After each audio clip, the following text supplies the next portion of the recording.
Shabbat Shalom Mishpacha. This is the Kohen in the gate. Today we'd like to look at Parsha of Huchat, Parsha Huchat, and we want to look at our life generally, and then we're going to appertain in terms of where do we go. Everybody in this world would like to be at a place where they are comfortable, where they are easy, where they don't have to worry about tomorrow. So they have some kind of freedom of movement. In other words, financial freedom. Now, financial freedom, like if you told me that you want to have $1 million, for argument's sake, or a business that generates $1 million a year, and it could be any business that generates $1 million a year. But the idea behind $1 million a year is not that you're going to have cash in the bank coming in, rolling in. The idea is that it gives you free time and free movement. In other words, you delegate, to your staff, your managers, your workers, and you can be out and about and do whatever you want. And you don't have to worry about how to pay your bills. So really, is it the $1 million or is it the time? I guess time is the factor. Time and movement of, yourself. So you want to be able to move freely, travel between states, countries maybe, visit relatives who live abroad, or maybe, go for holidays. But you don't be bogged down with a 9-to-5 job, because a 9-to-5 job doesn't give you all of that. It gives you nothing, actually. You're a slave to somebody else. So we're going to, I'll extrapolate that further. And for me, first of all, it's important to understand, I've got a lot to say, but I'm trying to think that should I cover the Parsha bit first or should I cover the wealth bit first? When students in America, when students go to university in America, they have to basically figure out a $100,000 debt, mostly. Before you even started, you are talking about $100,000. So a student has to figure out a $100,000 debt. And look at this problem that we have. $100,000 debt without even knowing that you can get a job. There's no guarantee of a job for a graduate. Really. there just isn't. And then there's no guarantee that he's going to be able to pay that debt off early enough. So what I've seen in America, people who raise up a debt of $70,000 to $100,000 debt, they end up paying that debt off several years. My goodness, I know people, I know some people that are still paying their debt. I don't know, my goodness, maybe 10 years after the university. So college, high school, whatever you want to call it. It's not viable. I'm not saying that getting a degree is a bad idea.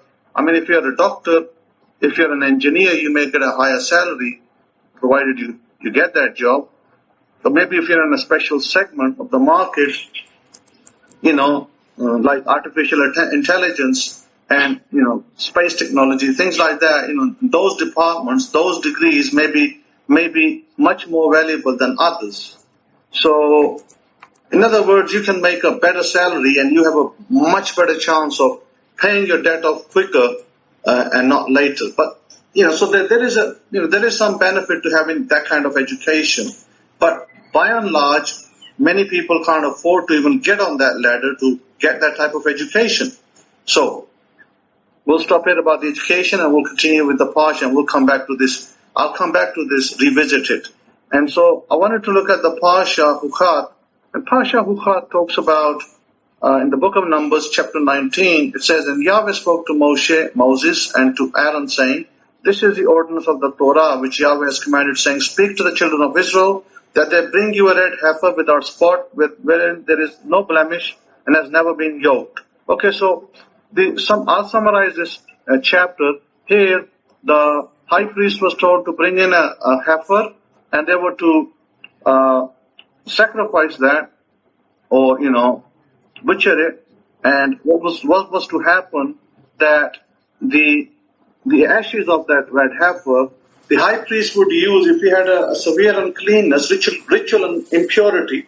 If you have severe ritual impurity, which usually comes from a graveyard or touching a dead body, so they would be able to touch you, and you will be able to be completely clean, from impurity to purity. And the high priest would himself become impure until the evening. This was the red heifer. Second part of this parsha talks about, again we come back to the children of Israel. They are in the wilderness and they run out of water because Miriam dies. Now when Miriam was alive, there was plenty of water because there was a miraculous well. And this miraculous well, by the way, produced, plenty of water for everybody. And she died, the well disappeared. And this wilderness of Zin, by the way, this wilderness of Zin in ancient times and today is in Saudi Arabia. And so this is where the water was. And I'm not surprised that people go to Saudi Arabia today, Mecca, and they bring back this water from what they call Ab Zamzam. And they bring that back in gallons full when they go for their pilgrimages over there. So I'm not really surprised that even today, people are bringing back water from wells in Saudi Arabia, and they believe that these wells have healing properties. So the second part of the Parsha again talks about the people, they're whining, they're complaining in the desert, and how they bring, anger of God upon themselves. The third, because in verse 4 says, and then you have that why have you brought us in the congregation of Yahweh into the wilderness, that we and our cattle should die there instead. They are whining, they're complaining against Moses and Aaron here.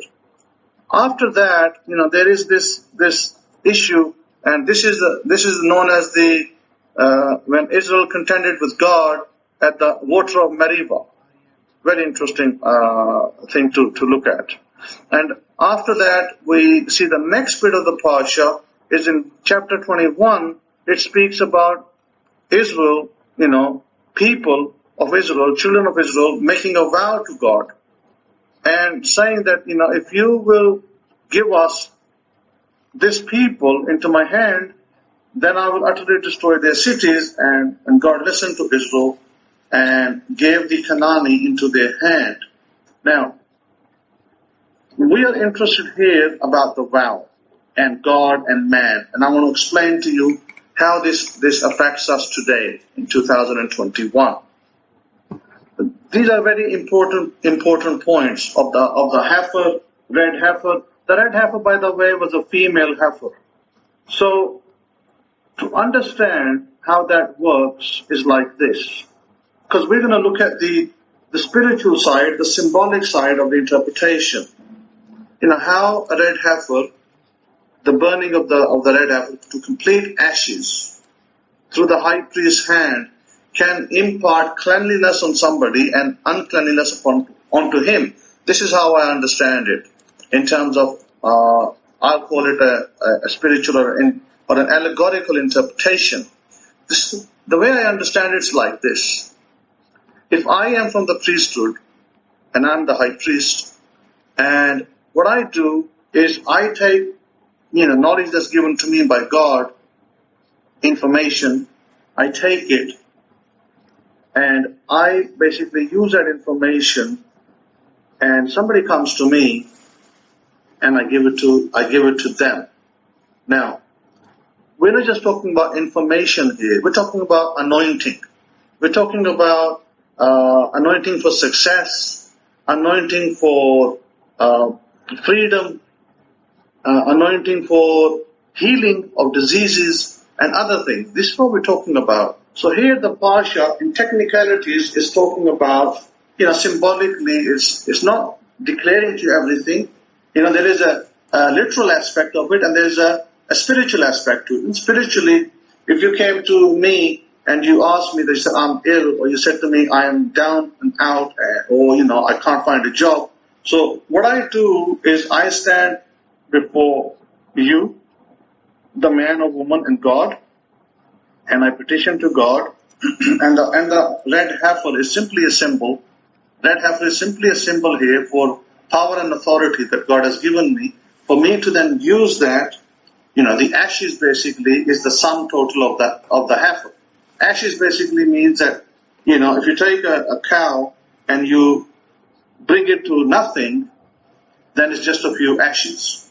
And so the ashes, what it is I take, the sum total, I take a person who comes to me with all sorts of issues and problems, and I turn it around, and I use the power authority given to me, and I touch that person, and I pass on, and I make him richly pure, meaning that whatever he was in the world, he was not succeeding, he was, down and out, he was ill, or he or she in this case, and I touched them, and what happened, I took their infirmities, so to speak. I took their infirmities upon myself for a short period, and I removed all the infirmities. That's basically the analogy of clean and unclean infirmities. So I did that, and I passed on cleanliness onto them, success onto them, healing onto them, and I took that in my hand, and for me, I was only having those infirmities for the day, until the evening, until the sun set. As the new sunrise came, boom, everything went from me. In other words, all those infirmities were taken away from me, and I'm a brand new, priest as I started. So I was only taking those burdens, let's call it burdens. I was taking those burdens from that person, and I was discarding them, like dumping them somewhere else. And so I was doing that through a spiritual process called ritually pure and impure. So that was that part. Now the second part, the whining part, where they're contending with the priest, they're contending with Moses, and they're complaining about, not having enough water. So this is not just water to drink. This water also represents water of wealth, money, success, abundance, all those things, all those good things. And they're complaining about lack. Notice very carefully. They're complaining about lack. And God is very angry at them. Because why are they complaining about lack? And so at this point, it's important to understand that lack begets lack. People in our society today who complain about lack, they beget more lack.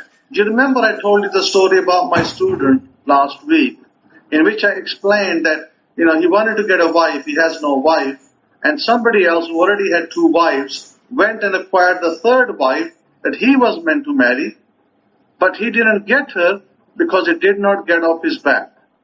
He was too busy just talking, but not doing anything practically to go and acquire that wife. The woman was waiting in the east for this man with her family, and his duty was to at least go to the east, if not go there, send gifts, tell them that I'm coming such and such a date, but instead of doing that, he just waited around. Oh yeah, I'll go, give it another month, give it another 2nd month, give it another 3rd month. I heard this talk of this wife from this person for at least 6 months. 6 months is a long time in a person's life. And there was no action taken. He didn't go there. He didn't sit there with the parents of the girl. He didn't do nothing. So to me, it was no surprise that he lost her. So lack begets more lack. I'm not surprised that one man with 2 wives gets a 3rd. No problem. And, I was telling Rabbi Kefa that the early bird here, I said the early bird gets the worm, but it's a different bird. It's not the bird that was meant to be there. So it's kind of funny. And this is the problem. This is why Jesus said, remember what Jesus said? By the way, this guy is from the house of Israel. And Jesus said that the children of Israel will be thrown out. And somebody else will get the kingdom. See, to me, this is a perfect analogy of what Jesus said. Somebody else gets the kingdom. Somebody else gets to take that woman as his wife, and he gets to enjoy her, and he gets to, spend time with her and live a nice life with her. That's, to me, that's exactly the analogy which Jesus spoke. So in Matthew 8:12, when Jesus of Nazareth said, "But the children of the kingdom shall be cast out into darkness, there shall be weeping and gnashing of teeth." Now, this is not some hideous place that people are, made to think this outer darkness. Outer darkness here simply means the place of no success. We're talking about the world over here. A world in which you have no success is in my opinion over here, and interpretation is the outer darkness. It's not some hell where you're going to burn forever. That totally is a nonsensical interpretation. I will never follow that interpretation. It's wrong altogether. There's no heaven, there's no hell. Everything is here today. You can decide your heaven and hell. So Jesus was telling people that children of the kingdom will be cast out, but the others will be the ones who will take benefit. So this story that I told you about the student fits perfectly that analogy. He's cast out and somebody else is benefiting from that situation. So come back to the oath part. The third part of the Pasha talks about the oath part. How that if you make God a partner, making God a partner means a number of things. We are commanded in our Torah, in our scriptures, that we should give 10% tithe and 10% zadaqah. Now, I know many people who don't even give 2% zadaqah and 2% tithe. I know many people like that. And those people never succeed. Let me be very clear to you today. I'll be very clear today. I'm not going to lie to you or hold back and pretend it's okay, you don't give it, it's okay. No, it's not okay. You don't give tithes 10% of your income, you're stealing from God. You don't give your zadaqah, you're stealing from God. Now, this is for those people who have a business, who do a job. If you do a 40-hour or a 37-hour week job, then you do that. Now, those that are on, a lot of people ask the question, what about those that are on pension or those that are on social security or maybe disability? Well, they are not supposed to give 20%.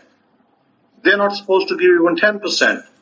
They are supposed to give just the zadaqah. And zadaqah means at this point, they're not demanded to give 10%. Now, if you're a rich pensioner, meaning that you've got a nice pension coming, then you're supposed to give a 10% zadaqah.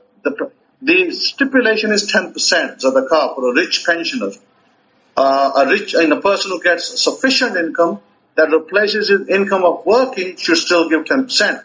Now, what about if you were not a rich pensioner? What about if you were a mediocre or an average pensioner? Then you don't give 10%. Then you give what you feel is you're able to give.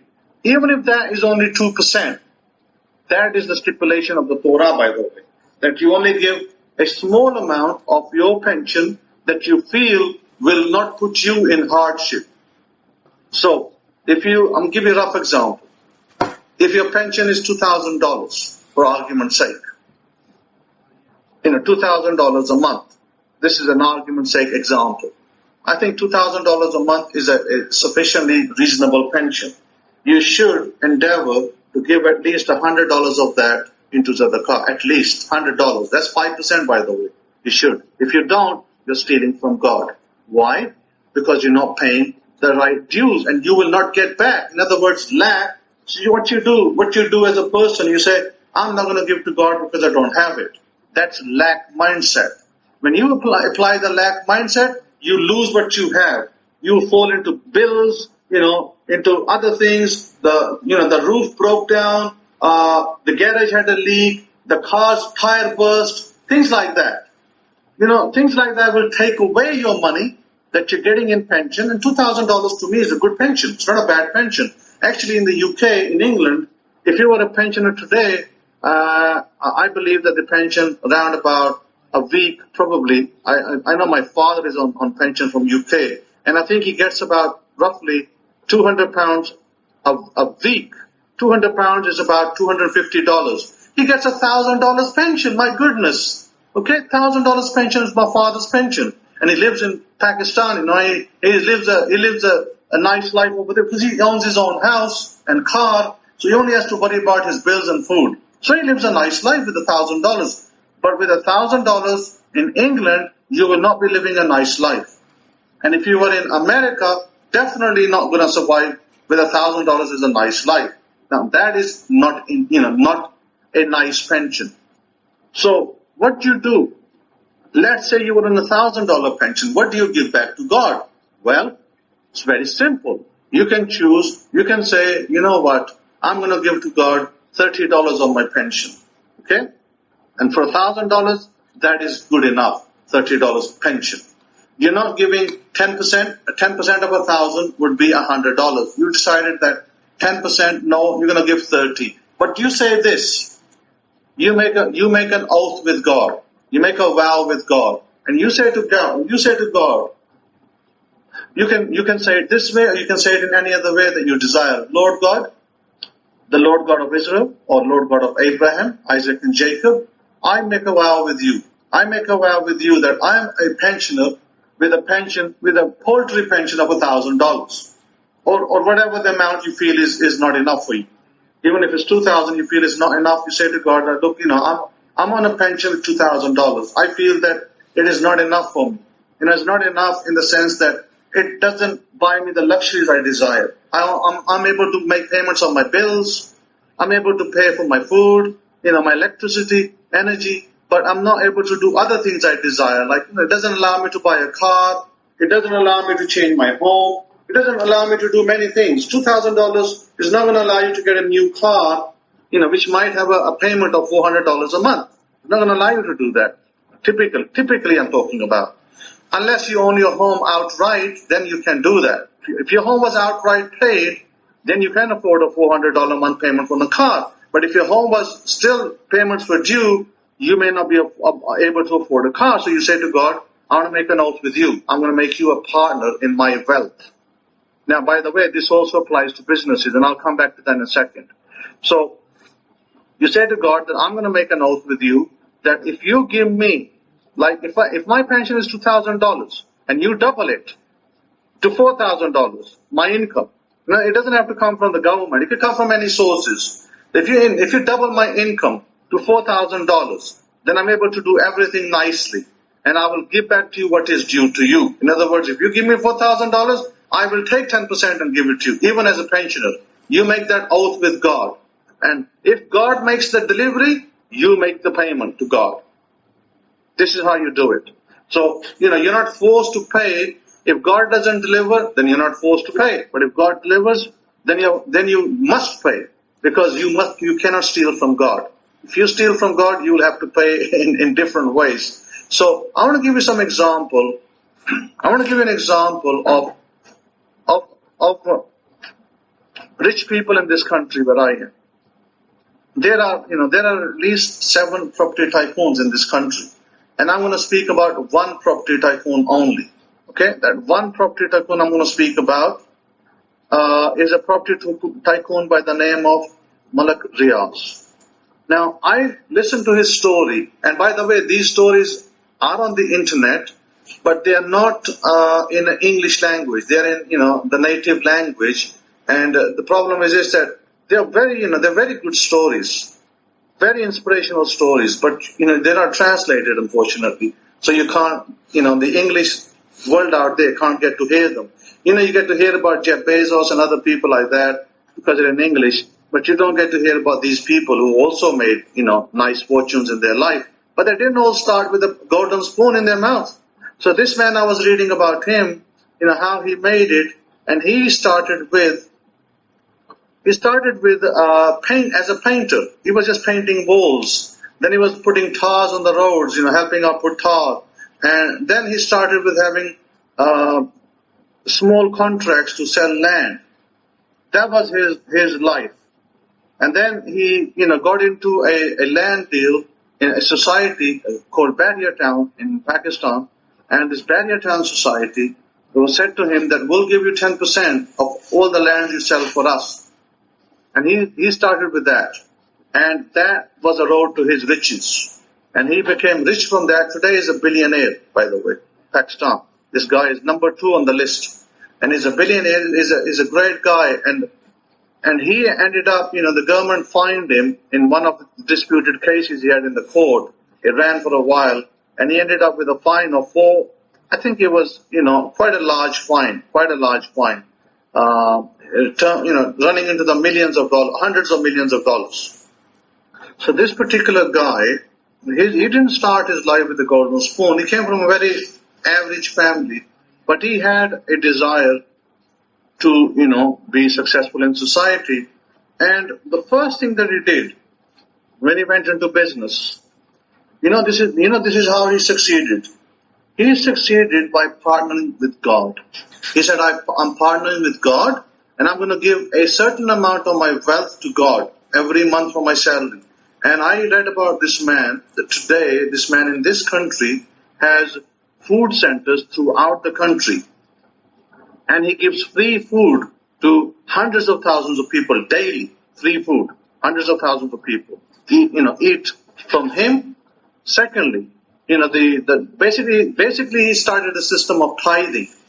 And from his tithing, he established these food centers. He gave money to the local mosques, and he started to develop relationships with people in the religious circle and people also outside. So he started using a portion of his wealth to make hospitals, to make food centers, and he even had a scheme to give free houses to 2 families a year or something to that effect. And his business prospered so much so that today he's a billionaire. So the secret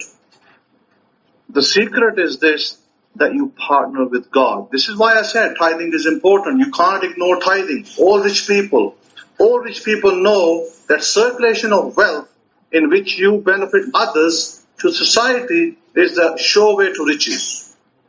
So the sure way to wealth is to partner with God. Now coming back to remember I was speaking about the students who generate a $100,000 debt before they even start. And a lot of these students come out and they can't find jobs. And some of them that can find jobs, the jobs are mediocre, like, $20,000, $25,000. You imagine a student who's on $25,000 salary, how is he going to pay a $100,000 debt? And, in 2 to 5 years, there's no way he can pay that in 2 to 5 years. He's going to be spending the next 15 to 20 years just to pay his debt. It's like a loan on a house. It's going to take a long time to pay off. So that is not the way to go. So how do rich people become rich? Everybody's not born with a golden spoon in their mouth. And this is very important because this reminded me of one of Jesus of Nazareth's statements, where Jesus comes, and Jesus comes to he looks at the people who are giving donations. And as they're giving donations, I wanted to bring you to this passage, the widow's offering, which is in the book of, I believe it's the book of Mark. Let me open it up.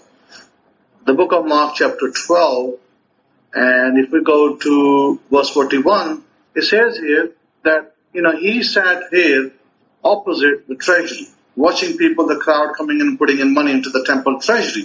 So many rich people came over there and threw in the large amounts. But the poor widow that came, she put in the only 2 small copper coins that she had, worth only, a little amount of money, worth only a few cents. Then Jesus, Yeshua, he calls his disciples and he says to them, truly, I tell you that this poor widow has put more into the treasury than all the others. They all gave out of their wealth, but she out of her poverty put in everything, all she had to live on. Now, of course, it doesn't mean that, you're going to basically, sell your house and give everything to the church. I'm not saying that you do that. But what I'm saying is it's an example. It's an example of how, when you partner with God, when you start any business, and I knew that people here, this man that I spoke about, Malik Riaz, he had a big case against him, that they, fined him hundreds of millions of dollars. And he still paid that fine, and he came out tops. And, when they asked him on TV, they said to him, he's a very private man, he's a good man, very private. And they said to him that, what do you think about this case? And he said, you know what? They can file all the cases in the government. He said, everybody can be against me. I don't really care. Everybody can be against me. but I have partnership with God. They will never defeat me. He said, even if they try, you will not be able to defeat God. And what an answer he gave. And you know what? He's right. He will never be defeated because he's partnered with God, and God will not allow his business to go unsuccessful. There was another guy over here. There was another man that was a singer by the name of Jamshed. And Jamshed was a great singer. And then Jamshed started his own chain of clothing stores, like boutiques. And his clothing stores were not really doing anything. It wasn't generating the income he desired. He started a label, like a designer label. It wasn't working for him. Then he left his singing career. He went into what we call evangelism. And he switched. He said, I'm going to give 1/3 of my income. 33%, he said. I'm going to give 33% of my income to God. And the day he made that decision, the next day, his business started to thrive. All his stores started to make money across the country, and he became extremely rich. And then what I read about him was that the line, like if he was doing a line of clothing, and if he didn't take out his tithe from that line of clothing, that line would not succeed. And if he took out tithing, that line was, but his tithing was 33%, by the way, that he gave in. And so my point, this man died young. He died young. He was traveling from one location to another in small plane. And I think that there was a plane crash and he died. And now I guess, his chain of stores belongs to his family. But my point is this, that they continue the same pattern of giving 33% to God. So fundamentally, if you partner with God, then your chances of success are 2,000% when you partner with God. But what about when you partner with lack? You see, you can partner with God or you can partner with lack. Lack mindset is this: I don't want to give anything I have. I want to keep it for myself. But you see what happens, money is energy. And money cannot stay with one person. Unless you circulate that money in the right places, in the right way, with the right method, you will end up basically pushing all your money out, and it will not return to you.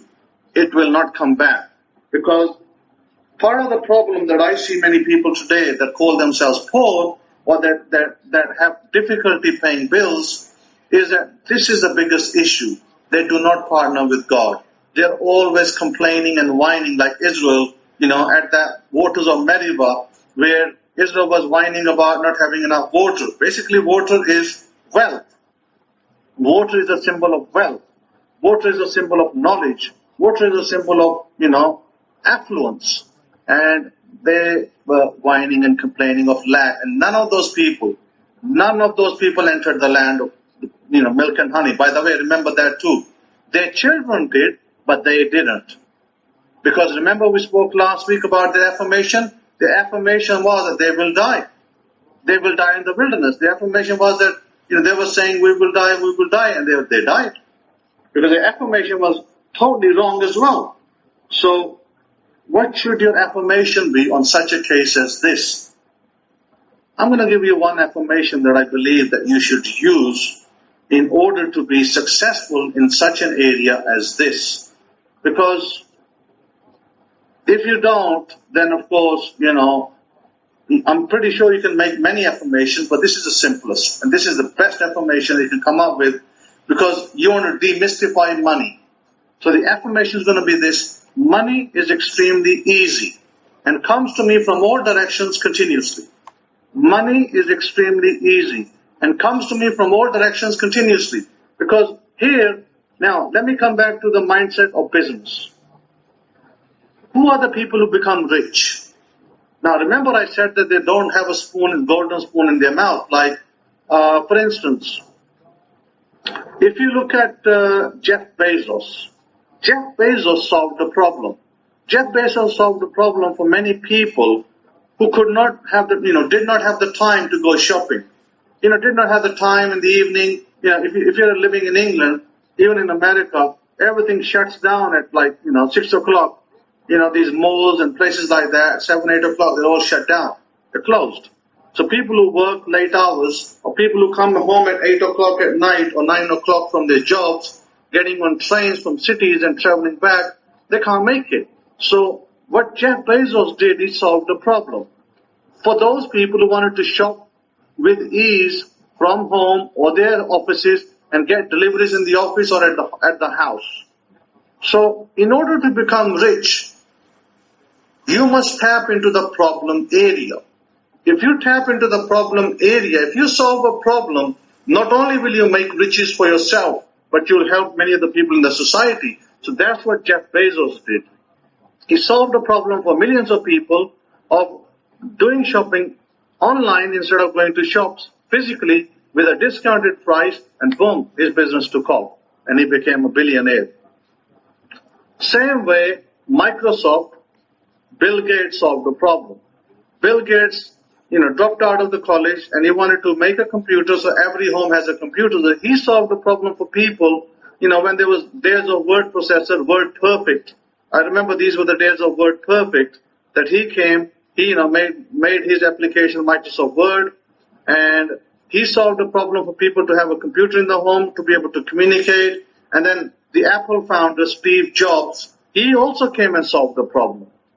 He solved the problem for people whereby he linked the phone, the iPhone, the Apple Mac, and the iPad together as one, so that your information flow between each other. You can send text messages to your family, and you have a record of them on your iPad, on your Apple Mac.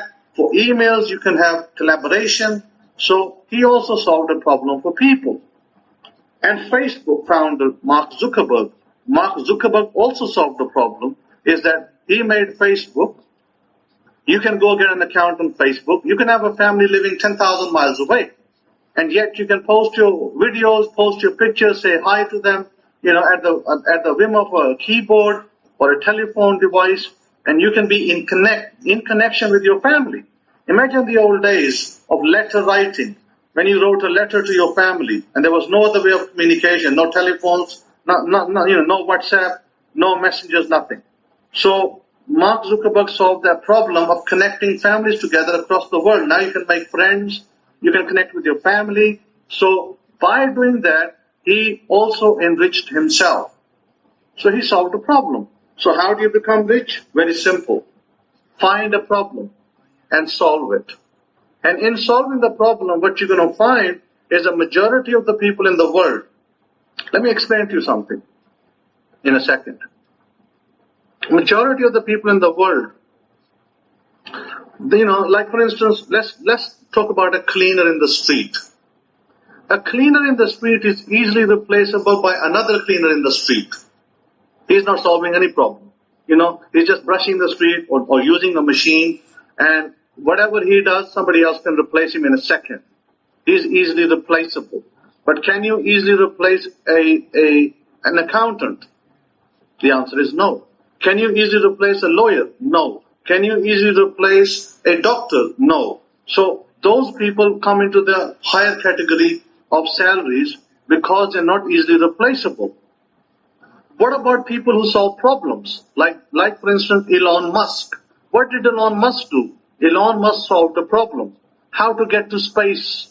How to get a spaceship into space and take cargo into space. He solved that problem for NASA. He became a billionaire. And even before that, he became a billionaire with electric vehicles because he solved the problem of energy. How to drive a vehicle with electric energy that can self-drive. He solved the problem of driverless cars. And so the people always, in our society, they always reward people that are problem solvers. So what should your affirmation be? Your affirmation should be, I'm a problem solver. I solve all problems easily. I'm a problem solver. I solve all problems easily. That should be your affirmation. Why? Because when you solve a problem, you got a business on your hands. When you have a business on your hands, that is your road to riches. People, our society today will reward you handsomely if you solve the problem. If you came out with something that everybody needed, or if people had a problem and you made a solution for them, and that solution took over and you were able to replicate that, you will be the next billionaire, I guarantee it. In order to become a billionaire, all you need to do is look around. If you want to become a multimillionaire, stroke billionaire, look around yourself where you live. What are the problems in your area? What are the problems in your city? And I'm pretty certain that you're going to find a few. I came to this country and I looked around myself. Today I was sitting over here thinking, what are the problems over here? What are the issues that people around here are having? And I came across a few things. A few things over here I came across that I felt that are problem areas over here that people haven't got a solution for right now. But that may change very quickly, by the way. So my point is this, that, I wanted to talk to my friend and discuss with him that, what I'm thinking, where I'm going with the problem, do I have the correct problem, which I believe I do, and do I have the correct solution, which I believe I do as well. So I already have a problem I need to solve over here, and I have a solution for it as well. So when you as an individual will find a problem and you'll come with a solution, then the society will pay you handsomely for it. Depends which market you tap. It also depends which market you tap. So for instance, these people who are the hotel owners, they usually, what problem are they solving? Well, they're solving the problem of housing, like people traveling, businessmen that are traveling, families that are traveling, individuals that are traveling. They want to stay in a city. So they start a hotel business, and they go from there. So always the society pays you handsomely for it because you solve the problem. See, the one hotel that they start, it doesn't stop. Marriott did not stop with one hotel. Marriott created a hotel in almost every city because that problem existed in every city that people didn't have room to, travelers did not have room to stay. So Marriott, came along and said, okay, we're going to place a hotel. And the rest is history. And this same goes for every other hotel that you find. They are there to solve problems, but at the same time as they solve problems, the owners make money because they employ other people. Remember, they also give employment. You got waiters, you got room cleaners, maids, you got, cooks, you got all sorts of services that go with a hotel. That is also to solve a problem. Never give up on problem solving. Now, I was listening to Arnold Schwarzenegger. Really great testimony on YouTube, and I encourage you to listen to it. And Arnold Schwarzenegger spoke about, as a kid, he was in I believe he came from Austria, and he was in a small European country, and he was like, in a little village-like town, and he saw a little documentary or something of America, and he really liked America, and he said, you know what, I like to be in that country. I want to be in America. I don't want to be in this little, piddly little village where, I'm not going to get anywhere. And he wasn't a bodybuilder yet. And he decided, what do I need to do? Then he saw the picture of Mr. Universe, the man who became Hercules in one of the movies at that time. And he said, I want to be like him. So he took a vision. He made a vision. Remember we spoke about vision last week. And I said, write your vision down. Your vision is basically your affirmation. I said, write it down what your vision is, what you want to be in the present tense.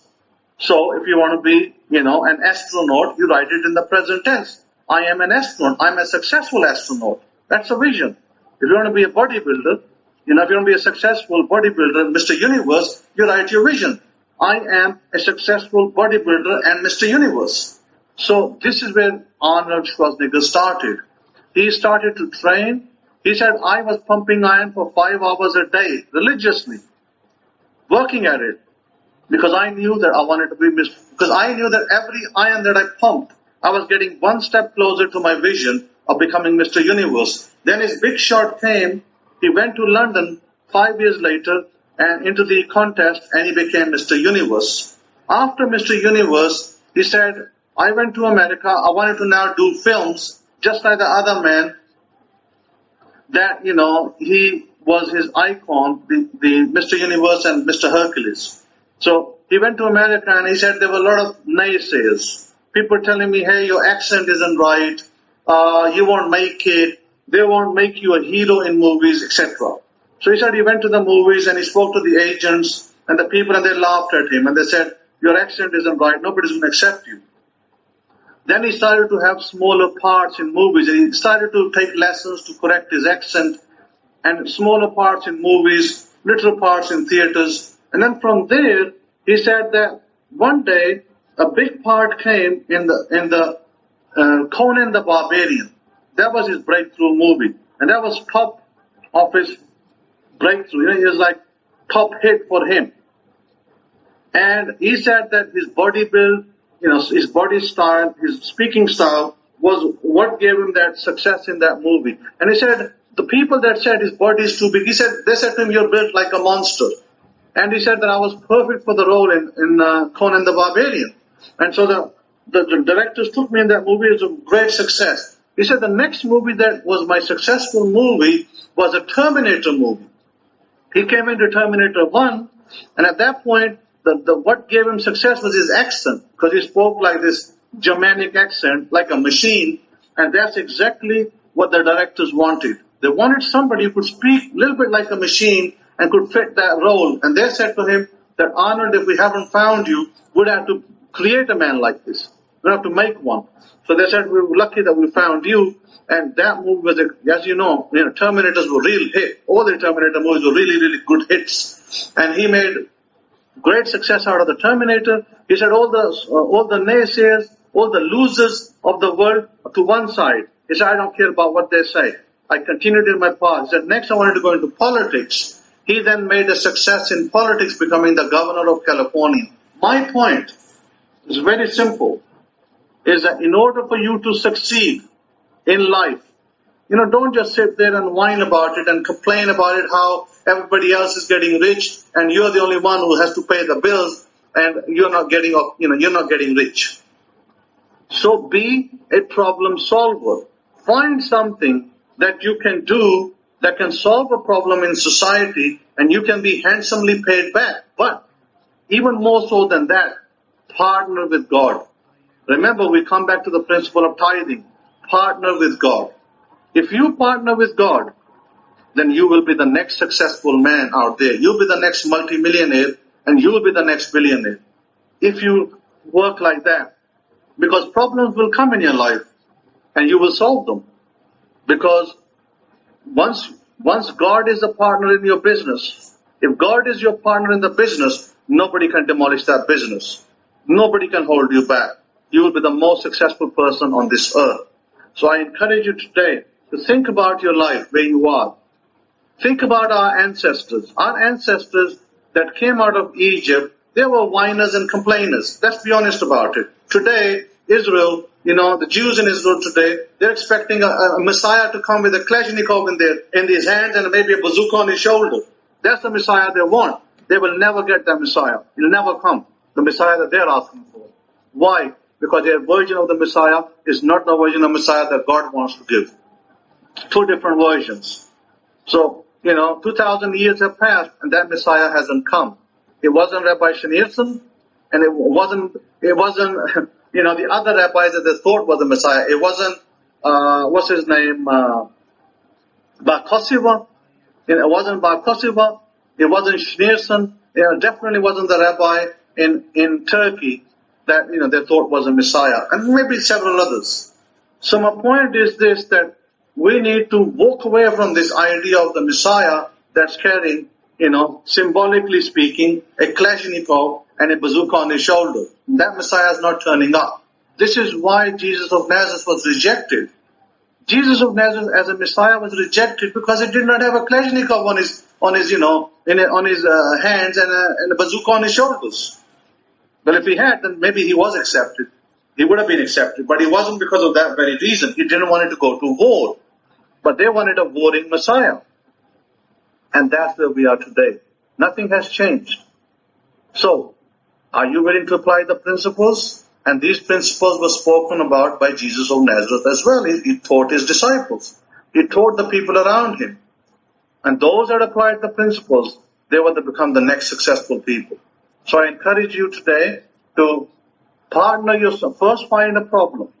Find a problem where you can implement a solution. And then next, what you do is you partner with God. You make a vow with God that you will give a portion of your tithes to God. It's not very difficult. Every testimony of a successful businessman that I've heard over here in the East, every testimony, it is about them making a partnership with God and saying to God that, look, I'm going to give you, some of them say 10%, some of them say 20%, some of them say 33%. And I would recommend to you today, this is the bottom line. You must get the bottom line. You must partnership with God for 20%, 10% tithes, 10% zadaqah. That is right out of our holy books, the Torah. If you don't partner with God, your success or your chances of success are next to zero. And I can't be more honest than that. I won't be more honest than that. This is the honest truth. If you partner with God, if you say to God that I'm about to make a venture, any venture, I don't care if you're selling burgers, I don't care if you sell coffee, I don't care whatever you do. If you involve God in your business, any venture, including your job, even those that go for a salary, if they do not involve God, they do not get the salary they desire. That's also true, by the way. Don't just think, I'll get the 6-figure salary, but I'll keep everything for myself. Because there are some of you who are like that. And what do you do? You never get that 6-figure salary. You're still, 6 months later, you have this dream to get the 6-figure salary, and 6 months later, you're still signing up in their dole queue. Because guess what? You're never sincere, you're never faithful. If you're sincere and faithful, if you vow with God, if you say to God that I'm going to partner with you and I'm going to give you 20% of my salary or my business or my profits, I'm going to give you 20% of my profits. First person to get will be you. The second person, the other creditors and debtors. So then you now have made a vow to partner with God. Now what you're going to start to see is God's going to lay the foundation for you because God is the partner. When God is a partner, He lays a foundation for you. He starts opening particular doors, particular businesses, particular ventures, even changing you from one country to another. He will do that. And when He does that for you, then God's responsibility is to make you successful. Not yours. It's His responsibility. He will just open the right doors. He will make the right connections. Nothing is difficult for God. But if you're going to go your own might and strength, then I think we know what the result will be for that one. Now there is a verse in the Bible, in the book of the Psalms, in Psalm 50 verse 10. It says that for every animal of the forest is mine and the cattle on 1,000 hills. Now, a lot of people tend to think, you see, the literal interpreters tend to think it's talking about animals. What's God going to do with 1,000, cattle on 1,000 hills? Let's just talk about that one. What's He going to do with the cattle on 1,000 hills? What's He going to do? Slaughter them for His food? Does God need cattle for food? It's not talking about cattle. This is the problem. A lot of the time the Bible refers to something else, but uses the allegory of things that we understand as human beings. We need cattle for food. God doesn't. So when God says that, cattle on 1,000 hills are His, He's not talking about cattle. He is not talking about hills. He is basically telling you that God has 1,000 ways, 1,000, maybe even more than 1,000, multiple ways to make you successful. Those hills that He talks about, there could be your blocks, there could be obstacles that come in your way, and God knows how to overcome all those obstacles. So when God says that He owns a cattle on 1,000 hills, He's not talking about cattle and not talking about hills. These are allegories. These are allegories about people, businesses, nations. So God's talking about that He has 1,000 different ways to overcome any of these nations, any of these plans. Cattle here are only symbolic of leaders, peoples, leaders. Hills are nations. So again, if you partner with God, your chances of success are 100% guaranteed. And if you don't partner with God, your chances of success are a big round zero. Yeah, you might succeed for a little bit. You might start and it all looks great. And then what happens?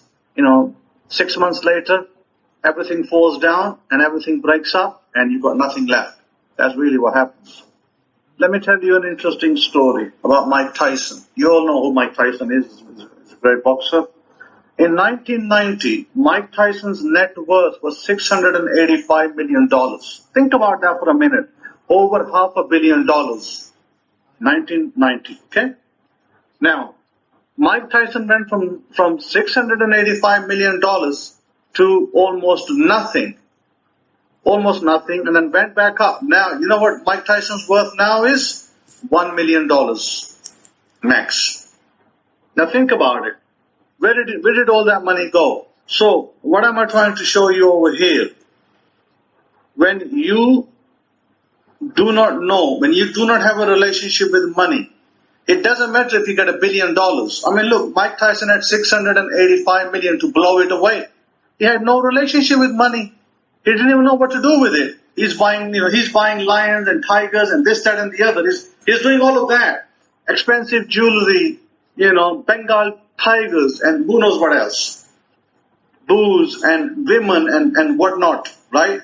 He wasted all his money. Why? Because he had no relationship with money. Today, he barely has $1 million. Today, barely has $1 million left. Just think about that. So, when you make a relationship with money, God must be involved. If God is not involved with if God hasn't got a stake, then you got no stake left either. So I would encourage you today, those of you that don't, you need to make sure that you tithe. You give Zadaqah. And if that tithe and Zadaqah is, by the way, is not 1%, is not 2%, it's 10% tithe and 10% Zadaqah. That's what it is in reality. Now, you may be a person who's not employed. For unemployed people, there is no tithing. You don't give nothing. But if you have unemployment benefit, then you're supposed to give a Zadaqah, a portion. It's not 10%, it's a portion of what you feel is what you want to give God. If you decide to give only 1%, like if you got $100 and you said, I'm only going to give $1 Zadaqah because that's all I can afford right now, that's fine. But once you get employment, once you have a business and you don't take out what you're supposed to take out, God will make sure that your money will be removed. In other words, you will end up losing something somewhere along the line in a loss. That money will go in a loss if you don't pay to God. If you don't pay to God what belongs to God, He will make sure that you lose it some other way. So why do that? Why not allow yourself to be blessed? I know a man in this country where I am today. He had a fine of $4 billion to the government. Everybody in the government and everybody around the government fought with him cases. He's a property billionaire. They fought cases with him. And he owed them something like $4 billion. And somebody asked him, and they said to him, what do you think? They fined him $4 billion. And they think, what do you think? Are you going to survive? You know what his answer was? He said, I have partnered with God. I will never lose. He said, I don't care if the whole world comes against me. This is his persona. This is what he's saying. I don't care if the whole world comes against me. I will still defeat them because God is with me. He said, my business has God's stake in it. No one can take that away. No one can make my business go downhill. And you know what? The man is right. Today is the number 2 richest man in Pakistan. And no one has removed him from that number 2. He might even become number 1. The way it's going. But my point is that his stance with God being in the stakeholder is what has brought him to this position. This man started by painting walls. Think about it. He was a wall painter. So, think about it a little bit. Think about what you want in life. It is not difficult. It's not difficult for you to make a decision and say, this is what I want to do. This is what I want to be. And then just go for it. That's it. Everything, rest will be laid out for you by God once you do that. And that you will be the next successful businessman. So I leave you and I pass over to Rabbi Kefa. Todah, Shabbat Shalom, Shalom Shalom.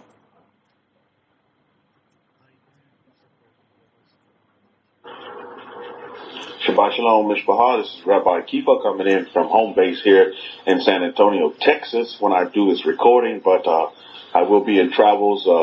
I'm going to Killeen, Texas. I'm going to Fort Hood area, where my sister is. I'm going to spend some time with my sister on this weekend that they call the weekend of Father's Day, Baruch Hashem. So every day is Father's Day to me. And every day is Mother's Day as well for you mothers in the house, Baruch Hashem. But yes, I will be going to spend time with the family at that location. And there's little ones around and this, that, the other, and the third. So I wanted to record this lecture. I will be there live, but I wanted to record this lecture to just to get all the noise that will be in the background out. And I played a recording while I'm over there, but I will be there live, similar to what Hakohen did last Shabbat as well, with his recorded lecture. But so I will be traveling to Killeen. Fun fact about Killeen, Texas. Well, fun fact about Fort Hood, Texas, for you military and those who maybe aspire to be in the military, or for those of you who believe in UFOs and other beings that are outside of the human being, which I do believe in, because, why are we going to have all these universes and other planets out there, and black holes and Milky Ways and all this real estate, but there are no other entities out there, life beings, and I totally believe there are other life beings out there, but it is said that Fort Hood has this secretive base that how during the presidency of President Trump, he actually started up the Space Force. How many of you are familiar with that? He did start up the Space Force. So your question is, well, why do we have a Space Force? Well, because, people are already buying real estate in space, believe it or not. The wealthy out there are taking up real estate in space because there's not too much real estate out on the planet Earth left with all the overpopulation. This, that, and the third, as the conspiracy has it. But they are actually buying up real estate in space for, things that if you have an open mind, you'll be able to understand that that is the new frontier is space. And by the way, my wife sent me a little clip of Jeff Bezos. He'll be going up in his into space for a while in his contraption. I forgot what it's called, but I think it's going to be this coming up week. He'll be doing that with his brother, and there was like a lottery for some other folks to go up as well. So that'll be quite interesting because people understand. People with open minds understand that there is that is the new frontier. Space is the new frontier. There's, I don't know if you all have been seeing shows about people that want to make the expedition or exploration to Mars. They're finding folks that want to do that one-way trip. And so there have been a lot of participants in that as well. Quite interesting. Out on the forefront of the frontier of space. But back to Fort Hood. Well, Fort Hood is actually one of the places where they have like these secretive type bases where they actually have connected with other beings. And I know during the presidency of President Trump, he also released airline footage. How many of you seen that from fighter pilots and from commercial airline pilots that have actually seen unidentified flying objects? Seen them for themselves and actually seen them on their radar and actually maybe looked out the cockpit and actually seen them and reported that in as well. So it's very, very interesting. If you note the movies that we've been seeing in the past couple of years as well, they've been popular. Movies about aliens and this, that, the other, and the third, and alien contact and stuff like that. Hollywood has been preparing the human beings for the other beings that are out there for many, many, many, many years. And I do believe this will continue. And there's also been sightings as well in the Texas area. Texas seems to be like in that, they call it some kind of corridor, like the corridor of Texas and a couple of other states where there are a lot of UFO sightings and eyewitnesses and sightings and reports that go into the 911 dispatcher and stuff like that of seeing these sightings and things like this. Amongst the other things that you'll see about all you UFO enthusiasts, about people that have actually, been abducted, as they report they've been abducted and actually taken to other places and stuff like that. So quite interesting stuff. I know for a fact that we are not alone as human beings on this earth and have been given dominion over this earth, Baruch Hashem, by the Most High. So we've been given dominion over this earth. Who has dominion over Mars? You know what I mean? Who has dominion over Saturn, and who has dominion over the moon? So these are interesting times that we're in. And as we begin to open up the exploration to the new frontier, which is space, it's going to be quite interesting going forward with what happens and with all this technology that we do have. Even during the time of the great empires of old, when you look at particularly the empire of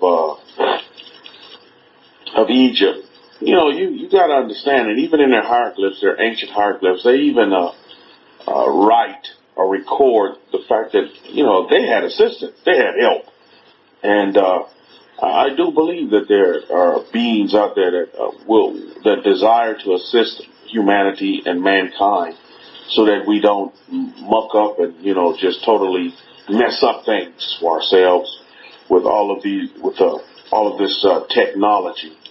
That we use it for good and not to eradicate our fellow human being, because that's totally not the purpose. I was so excited to see the communication open up between world leaders,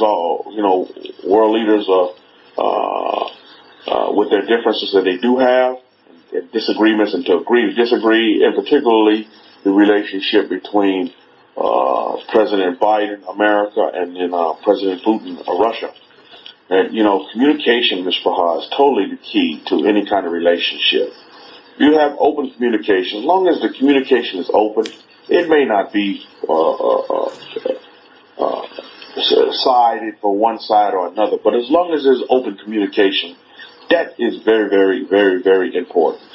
And so as long as they're talking to one another, there's definitely a great chance of preventing any kind of nuclear war, or these war of words that's going on right now can be mitigated with open communication and agreements to disagree in certain areas.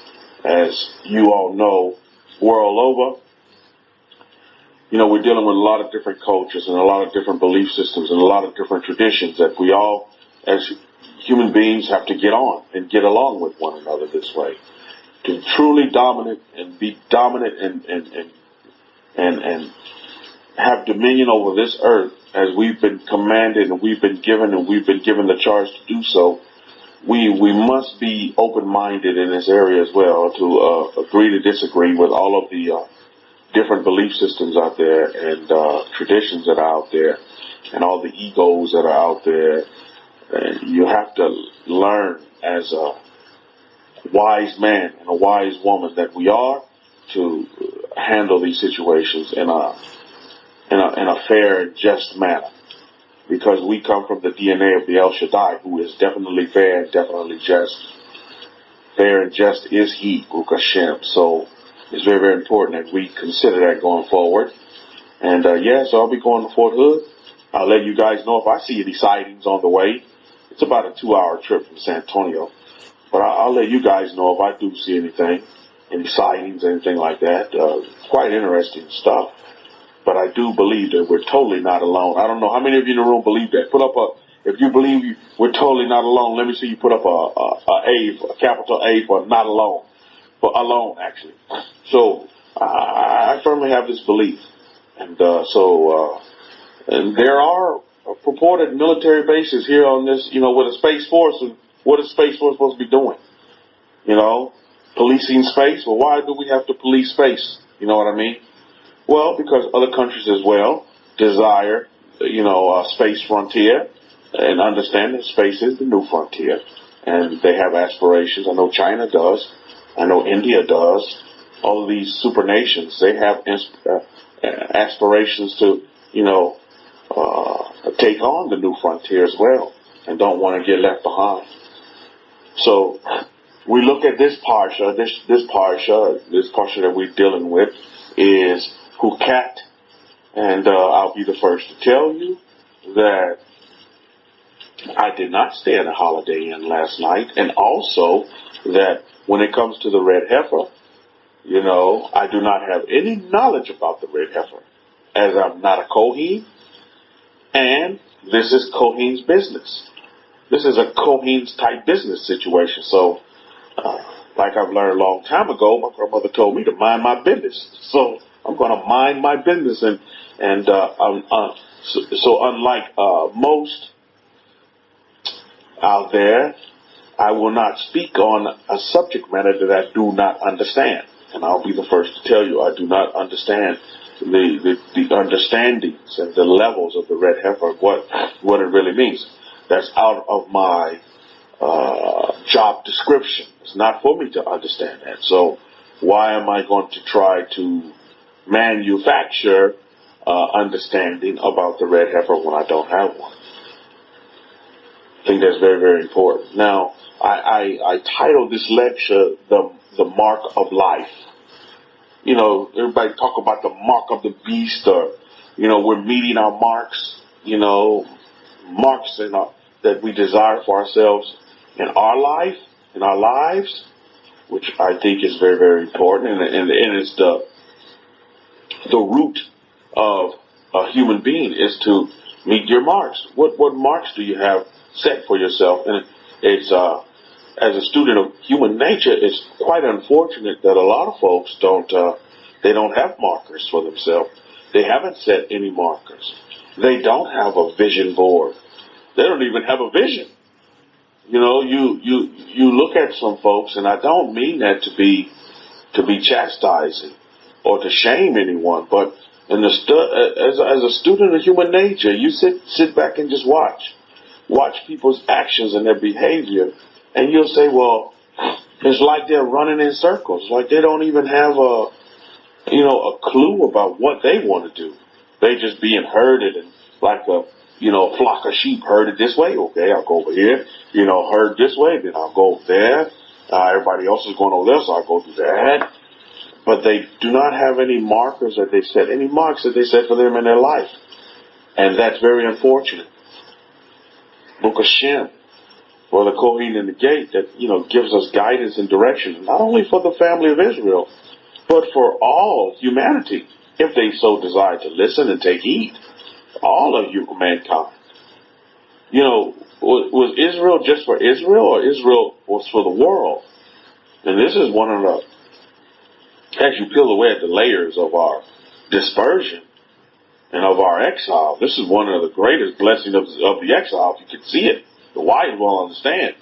The wise will really understand this, is that, one of the greatest blessings of the exile is that, Israel has been, I wouldn't say loaned out to the world, but Israel has been strategically placed throughout the whole of the world to do great things for the world, to be inventors and to create great designs and ideas and teachings that will assist humanity, assist the countries that we're in to do marvelous and great things, and to have a excellent quality of life, and to really make life worth living, or like we're told in our holy books, to have that life and have that life even more abundantly, an abundance of a life, Baruch Hashem. Not a negated life, not a life that's been subtracted from, but a life that is multiplied, Baruch Hashem. That's beautiful. That's beautiful. I get excited. I mean, I'm getting goosebumps right now in the early morning hours here on a Friday. But, this is truly what it's really all about.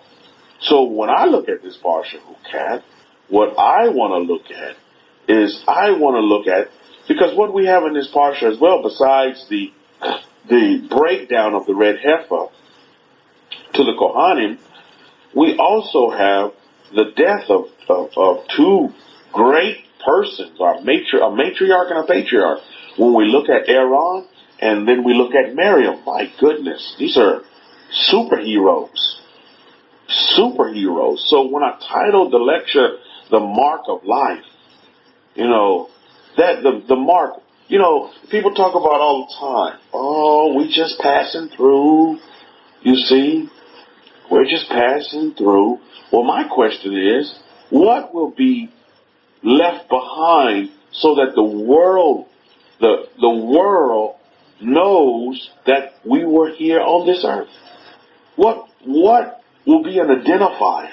What will be a mark that in this life that you and I will leave behind? When we look at Aaron, did he not leave a mark behind? When we look at Miriam, did she not leave a mark behind? This is where I'm going today, Mishpachah. What mark, what kind of mark will we leave behind? That the earth, that the world knows that, oh man, Rabbi Kefa dominated when he was here on this earth. HaKohen, Rabbi Simon surely dominated when he was here on this earth. He dominated. What markers would be left behind? It's unfortunate, but when you look at, I pass by graveyards sometimes, especially on the way to my job, and you look over there at the graveyard and you wonder how many of these people have been like totally forgotten and didn't leave any mark behind. And they just passed on, like they say, oh, we just passing through. Well, my question would be, well, what are you doing in the process of passing through? What mark, what actions are you doing? And I tell you, it's quite laughable, but some folks, you sit back and you don't have to say much, and they don't even have to say much. But you sit back and you watch their actions, and it's laughable to me. That the actions that some folks take. I heard some things this week from my going that, you sit there and you shake your head at the actions that some folks will do. The actions that they will take. Some folks take actions, they react on action blindly without thinking things thoroughly through. You know what I mean? Maybe some of you have been like that at one time or another in your experience, this go round, and this gift of life that you've been given. And then you realize, wow, that was a ridiculous and dumb thing that I did. Because some folks just react. They take action, but it's spontaneous, and it's not with any knowledge or any wisdom behind it. They just take action. So we have to consider these things going forward. What will we leave behind? What mark of life, with this great gift that we've been given, will we leave behind? Everybody, lottie-dottie, that's a Bible believer and have a Bible in their house, knows of the name of Aaron. They may not know too much about, because a lot of folks don't like to delve too much in what they call that Old Testament, just for the mere fact of the name alone, because, oh, it's old. Oh, that's old, and, I'm a young whippersnapper. I like to stick with the new. You know what I mean? But how many of you have had this experience where, in your city, your town, you'll see one of these old antique cars and somebody's driving around, and you sit there and you look at it. You're like, wow. Wow. Anybody had that experience? You see something that, is retro, like old school, like they call it old school, and it's all cleaned up. Nice car. Nice car. And you're like, wow. And it takes you back to the days. Who's to say old is bad? But, and some people's thought process, they think, same old way. Old is not good. Oh, I'm too old. Blah, blah, blah, blah, blah, blah. Old is beautiful. With age comes much wisdom. These age cars, I tell you, you can take them apart and put them together by yourself. These days, these modern day cars, my goodness. Rabbi Zachariah tell you, you got to hook them up to a computer, and you got to do all this stuff and let the computer tell you what's wrong with them. Oh, you got to change this little sensor in it and this, that, the other, and the third one. Back in the day, you get your hands dirty, and you're changing out carburetors and numerators and denominators underneath the hood of your Ford, of your Chevy, these old cars, man, beautiful cars. So I don't see old in the same way that a lot of other folks do. I really don't. But they'll see the Old Testament and they'll say, oh, that's old, so I'll ignore that part. Let's get to the new stuff. Let's get to the new beginnings. But to have a new, you had to have an old before. This is why I love the old school ways, Baruch Hashem. Or like we're told in Jeremiah chapter 6, verse 16, the forever ways, the ancient ways of our forefathers. This is where it's at. Baruch Hashem. This is totally where it's at. And I know all of you understand that in this room. You understand that. So when we look at the death of Aaron that occurs in this parsha, Hukat, and we look at the death of Miriam, we understand that both of these characters, both of our matriarch and patriarchs, our ancestors, played key roles. And they contributed in such a way, and they left marks behind that we can take up and we can learn from. Because that's all we're doing in this life, is we're winning and we're learning. Because we don't lose. We win and we learn. We win and we learn. We learn enough that we can win again, and then we keep learning. And we win another time, and we keep learning. Baruch Hashem. Too many folks have the thought process of, oh man, I'm just lost in this life. I am so confused. I am so overwhelmed and blah, blah, blah. No, we win and we learn. We win and we learn. We win and we learn. We're winners, Mishpachah. We're winners. You've been given dominion over this earth. To do what? To lose? To be a loser? No, to learn from life experiences, to meet your marks, and to make markers for yourself in this life. And it's so exciting when you meet them. You sit there and you meet your marks. You know, we look at this Father's Day weekend. Father's Day's on Sunday, by the way, in this nation that I'm in. And you sit there and you look at it, and, you know, I'm looking at Nakshan, and I'm like, Baruch Hashem, I'm a father. Baruch Hashem, that's a great thing. What a great honor. This honor is so great that you shouldn't just set aside one day to honor your father. But we're told in our 10 statements to honor our father and our mother what? Not just one day out of the year, every day, Baruch Hashem. It's an everyday honor. And I'm truly honored. I'm truly blessed and humbled to have such a loving son. We'll be 2 in September, Baruch Hashem, I tell you. Time is wonderful. And time is my ally. So we must understand that. Is that we must take it to heart, take it to our head, that we're marker makers in this life.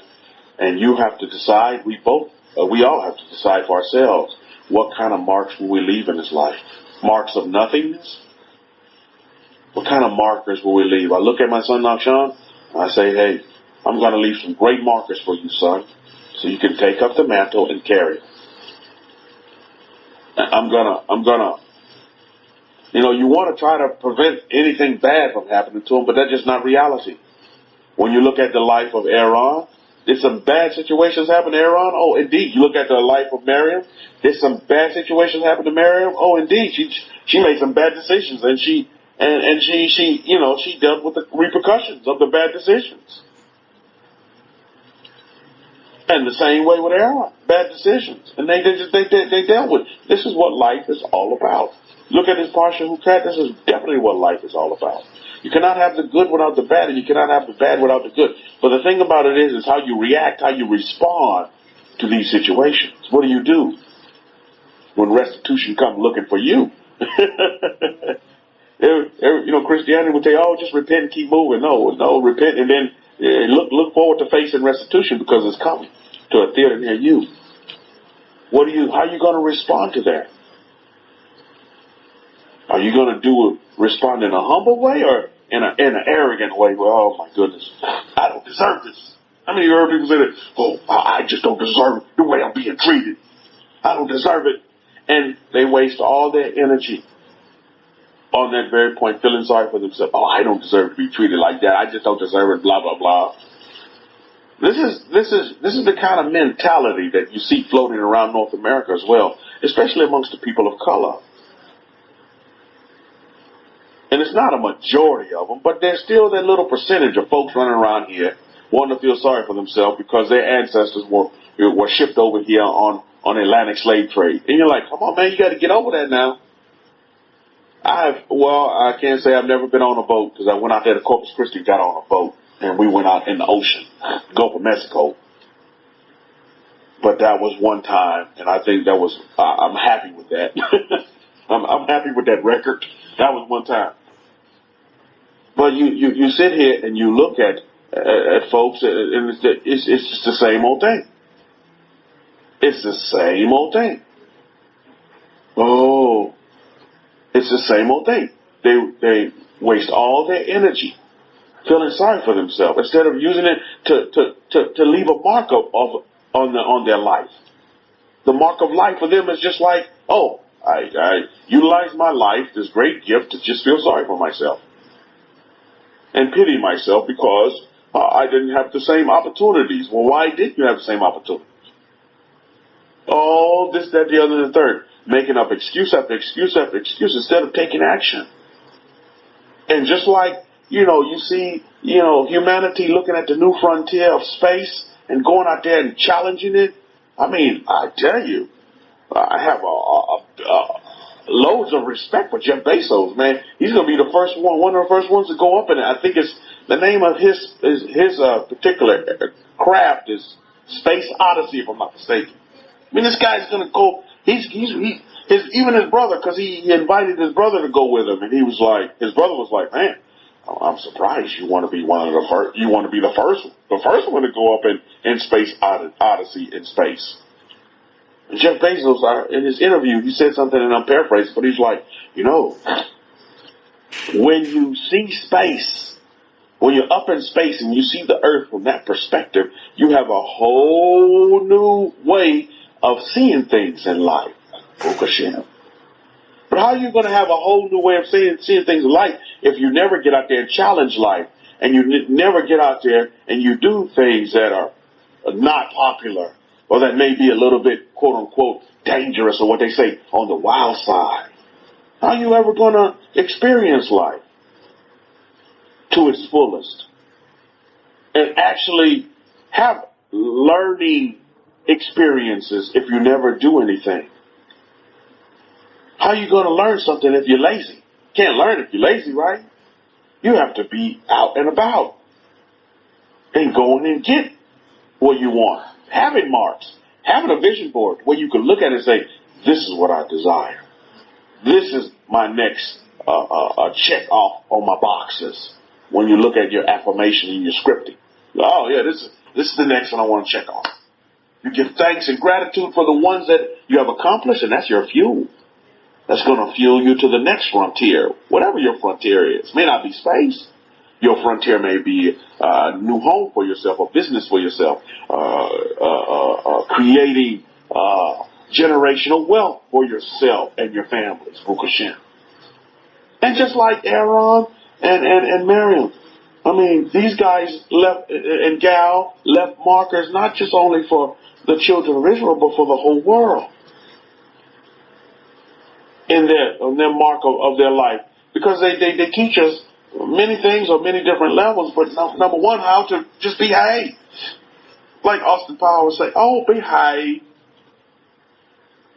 Just how to behave ourselves and get along in relationships, brother to sister, sister to brother.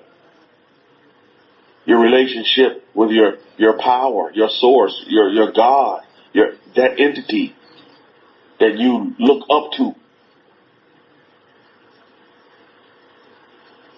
There's so many different relationships. So we see them. And when you look at life is just, a culmination of relationships if you desire to have them. And if you're not a recluse and you go and take yourself off the grid and you're living in living like a caveman in somebody's cave somewhere, and you become, an introvert, and you don't desire to want to have that social connection. And there's some folks that are just like that. They wire themselves that way. You hear people say, well, you wired this way. No, we're all wired the same way in the beginning. And then we rewire ourselves. Okay, I like to do this, or I like to do that. Or, this is my favorite thing to do. Oh, I don't like to socialize.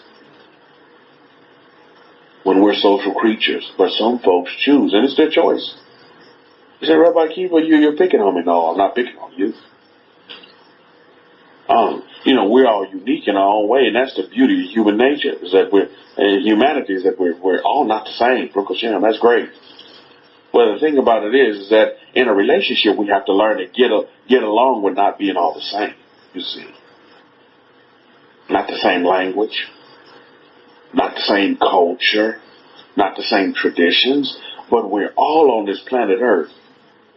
And it's very important that we all get along with one another. But first of all, we must learn to get along with ourselves. And this goes back to the mark of life. What kind of marks are you leaving on this life? And my desire is that you're leaving more than one. That's why I said plural, marks, plural. What kind of marks are you leaving? Consider that going forward. When you look at the life of Aaron, and you look at the life and study the life of Miriam, what do you glean from their lives? And the parts that we're told about. Now I know their lives are more full than what we've been. What history, the information of history has left us. There's still a lot of fill in the blanks in their lives. Just like there's a lot of fill in the blanks in your life. But in our lives, we should look to do great things.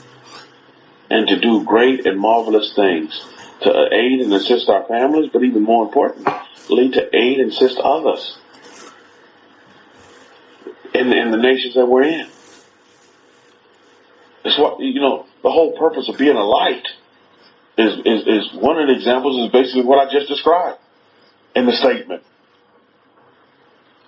of doing greatness and being greatness because you are greatness,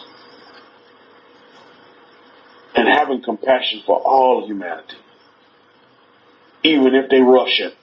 Media will tell you, oh, we have to dislike the Russians. No, you don't. Oh, we have to dislike the Chinese.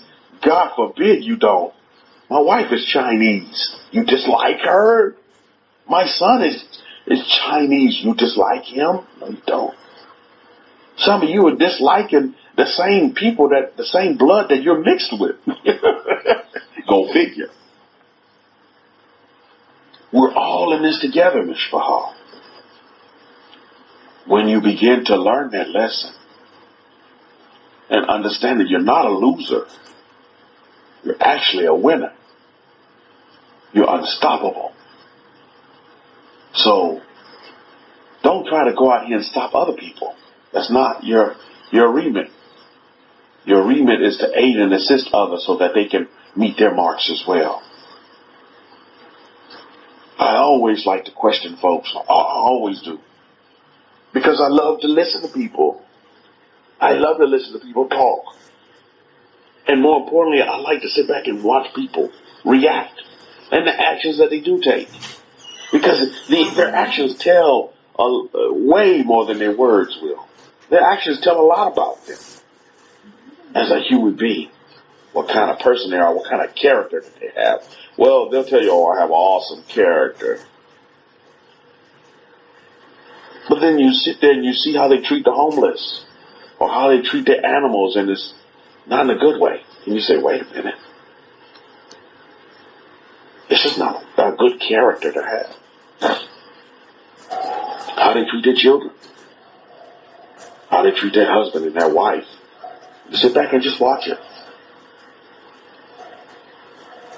So when we talk about the mark of life, or the marks of life, we, Mishpachah, understand that we have many marks and we're meeting them. And then we're checking them off, and we have more marks that we set up ourselves. Aspire and desire to do great things for our nations that we're in. Because collectively we're the nation of Israel, but we're in many nations. Do you see the blessing of the exile? We're Israel, but we're in many nations, and Israel lights up the whole. It's just like when you see on television, when you leave Earth, And I'm telling you from a television point of view what I see.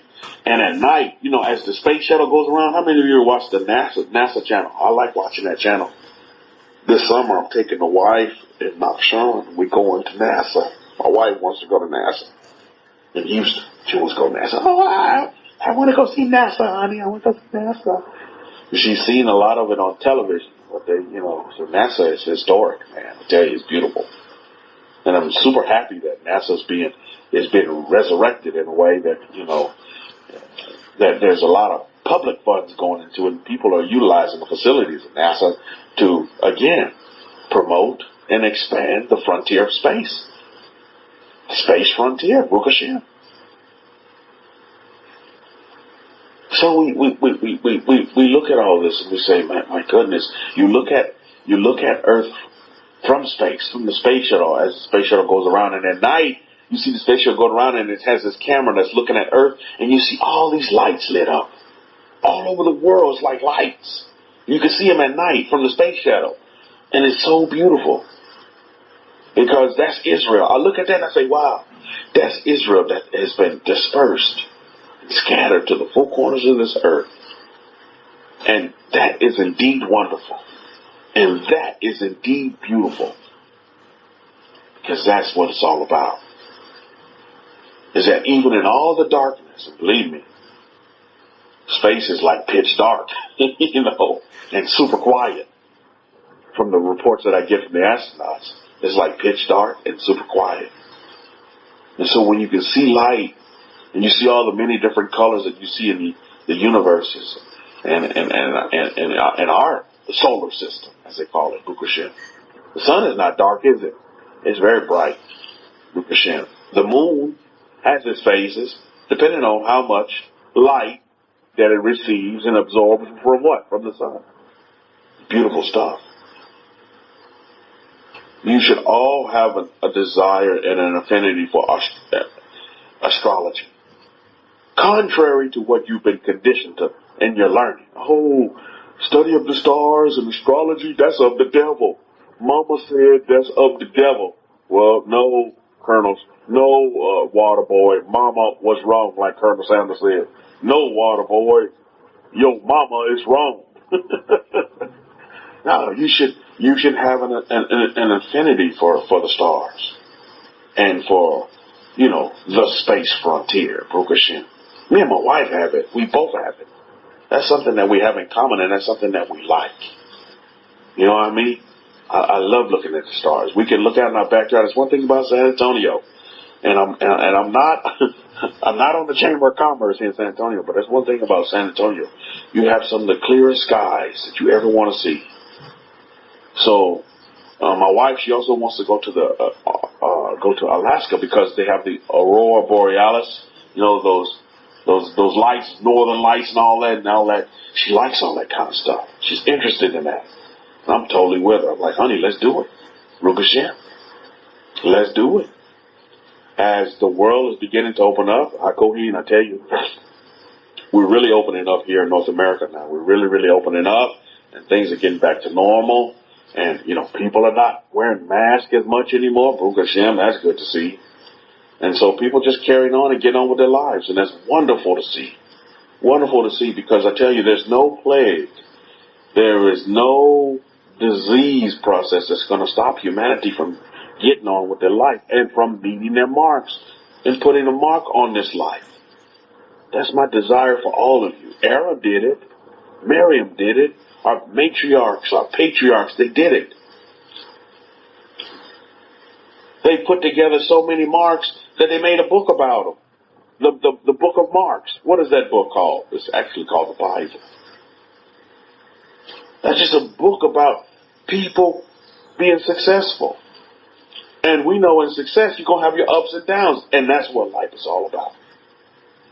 Ups and downs. Meeting your marks through the ups and downs. The ups and downs are like the grits and the greens of it. And when you meet your mark, that's like the dessert of the ship. Ups and the downs are like the meat and the vegetables. And then when you meet that mark, that's the dessert. And then you go on to the next one. How many of you only eat one meal a week? No, you probably eat on average 3 meals a day. Some people eat, 5 meals a day, but, smaller and smaller proportions. And that's what it's all about. Meeting your marks. And then going on to the next one. And then to the next one. And then to the next one. That's the beauty of life. So in the spirit of our ancestors, which we should always keep close to us. We're descendants of great people. Greatness is in our DNA. Baruch Hashem. So we should do great things. We should be great things. And we are great things. Mark of life.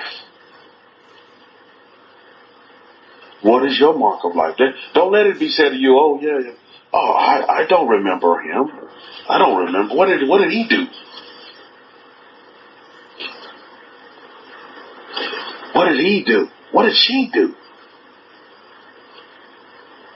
Oh, he or she did great things. Oh, no, I don't recall him or her doing anything. No, don't let it. What's your mark of life? What marks? Because I know you all going to leave many marks on your life. And number one mark you can leave is to start it with your family. It's to leave a legacy behind. Leave sons and daughters behind. Our ancestors did that. Let's follow the same pattern. Our ancestors did it. Left sons and daughters behind. Baruch Hashem. I'm going to leave many marks behind. Why? Because all these lectures that I'm so fortunate and so happy and humbled to be a partaker of because of my Kohen in the gate, my brother from the same mother.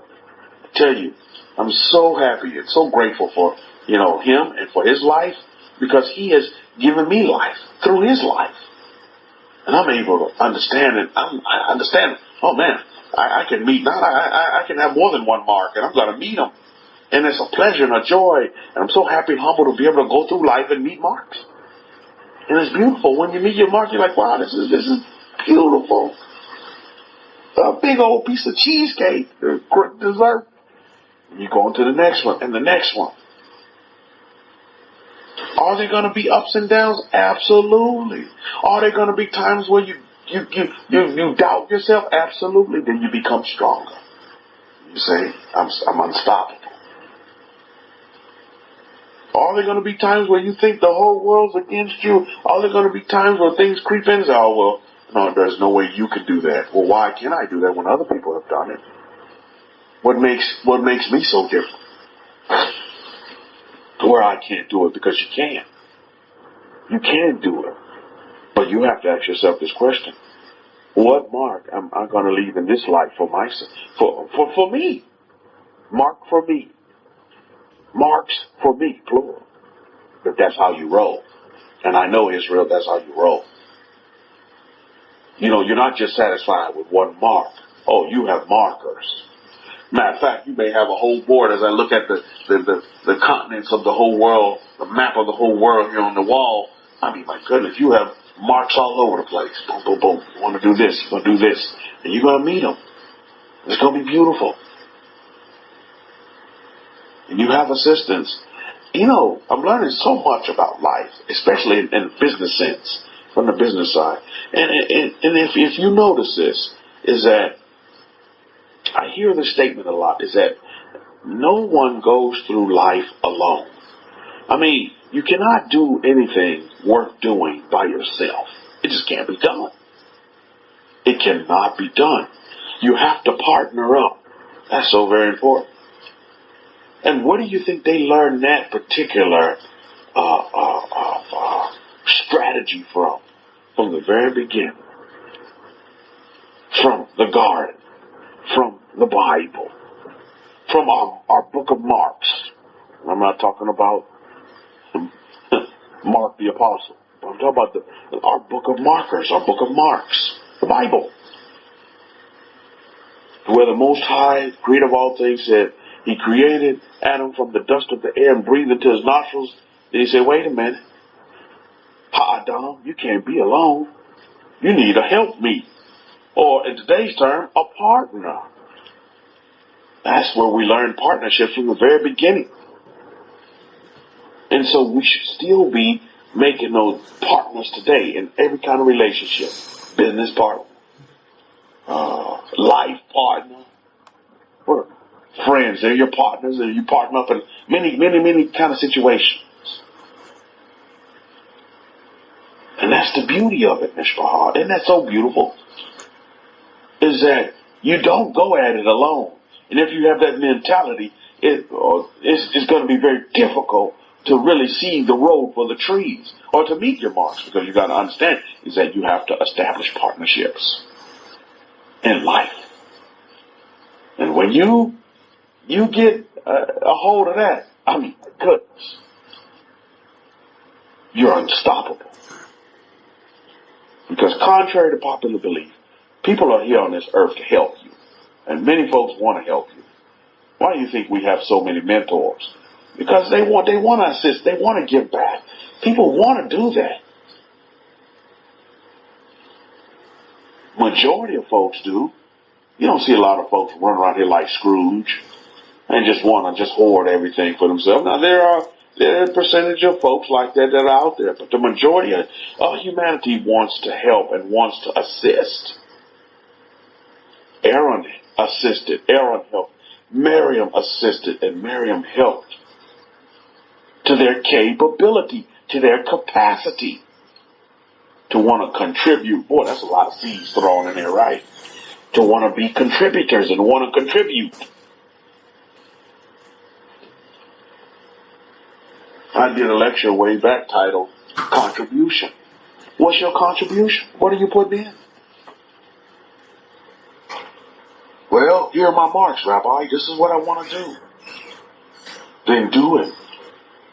This is what I want to be. You see, I put this on my vision board, and I look at it, and I write my affirmations, and I'm scripting, and I'm playing these things, and I'm envisioning it, and it's all coming together, and it should.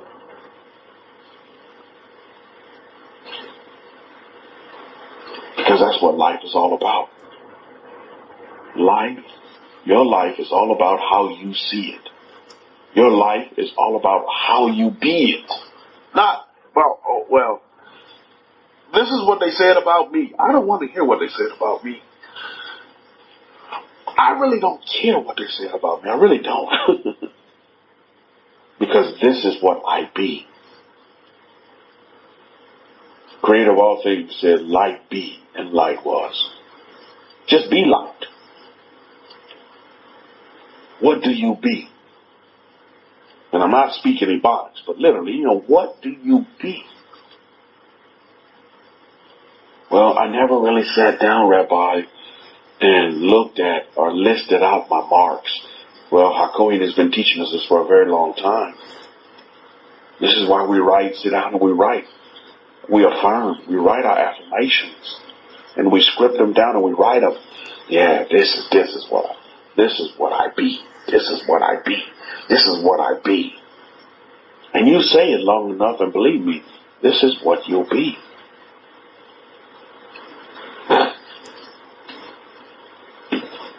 We write our lives. We make our lives. We be our lives. We don't look for outside influences. If we desire it, then it's ours. But if we don't desire it, then it's not ours. You have the capacity, the capability. You're superhuman. I look at Aaron and I look at Miriam. They were human beings like you and I. But they were superhuman. Why? It's because they had marks. And they had compassion. And believe me, they had compassion. They had patience, love, all of these great qualities that brew up successful mark makers in their life. And they left a marvelous marks, for of their life that we're still talking about today. And they passed on thousands of years ago, and yet we still talk about them today. Isn't that something? Isn't that something, Mishpah? Boy, I love it. I love this life. I love this life, Mishpah. And I'm going to go through it with an open mind. And to be just, right, and fair to all. Fairness is very, very important to all peoples, even though they may disagree with how I believe. But that's okay. Because I agree how they believe. Hey, if that's what you want to believe and that makes you happy, then you believe it and you do it and you be it. Baruch Hashem. But I'm not going to put anybody down for how I believe or how they believe or for how they, believe that I believe. Or that they don't like how I'm not going to put you down for that. Because I understand that we're all at different levels in this life.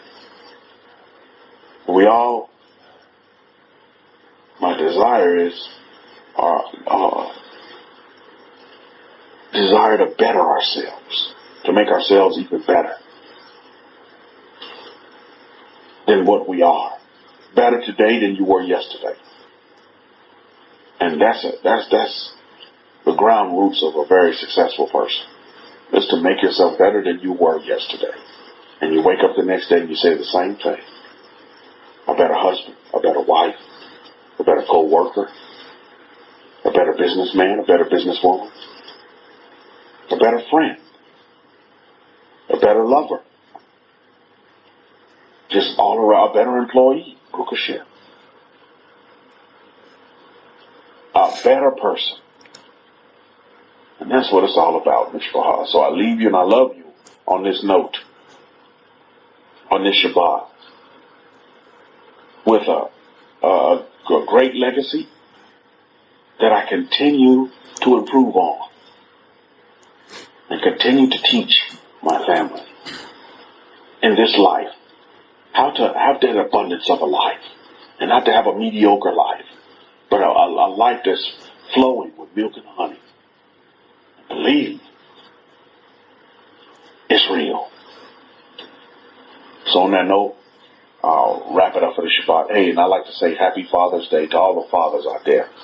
All you fathers, as a new father myself, Baruch Hashem, in the mix, I've joined that fraternity.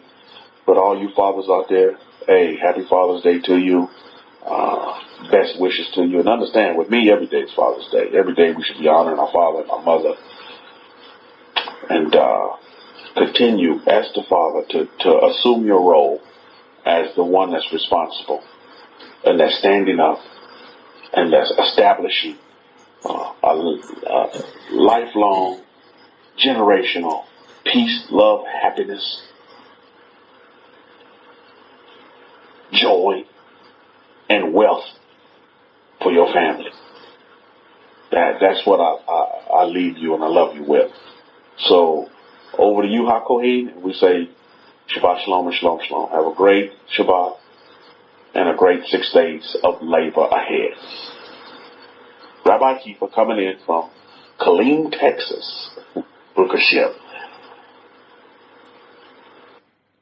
Yeah, Todah for that, Rabbi Kefa. Okay, so I wanted to give you a testimony, short testimony of a student, and he was basically doing a little experiment where he asked me that he's going to scan the letters from, I believe he specified 5 letters of the Hebrew alphabet, the first 5 letters of the Hebrew alphabet. He asked me if he could scan those, and I said, yeah, sure, go ahead, scan them, and report back the results. So he was, doing that every day, scanning the first 5 characters of the Hebrew alphabet, the Aleph Bet. And these letters, those of you who don't know, these letters are going to be, of course, the Aleph, the Bet, the Gimel, the Dalet, and the Hey, those 5 letters. And then he got a job offer I believe he was telling me that he was working in a present job where he only earned something like €1,000 for a week. Then he got a job offer, and he was now offered a job in Austria where he was going to be offered, he was going to be paid $1,600 salary a week. And then he asked me, he said, should I take that job or not? And in between, while he asked me, he got another offer from Germany for a similar job for 2,000 euros a week. So I told him, I said, go for the job in Austria. So he's a very happy man. He's going for the job offer in Austria. He's obviously already times and a half his salary, and that's just the beginning. That's not the end. That's the beginning of his life. The young man is just beginning. He's very happy, and I'm very happy for him that he's doing that. So that's that basically. And I wanted to come back to some of the principles that we discussed, and I had written this in my notes. And this is something that I'm picking up from my notes in my list, my daily list. And I've written this in the notes to say, isn't it great, I'm a millionaire? And you can even rephrase it as, it's wonderful, it's definitely true, I'm a millionaire. Or just simply, isn't it great, I'm a millionaire? Now, you got to repeat that, a number of times in the day. You got to believe it yourself first before anybody else will believe it, and before that state will arrive. It's a state. Before that state will arrive.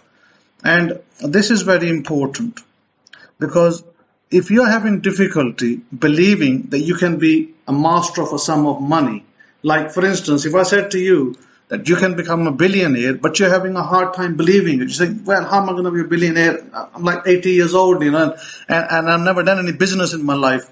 So you're having a hard time believing it, that how can you be a billionaire? In that case, somebody like that, they should flip over to a millionaire model first. And they can say that they are a millionaire first, and then they can look at the billionaire side later.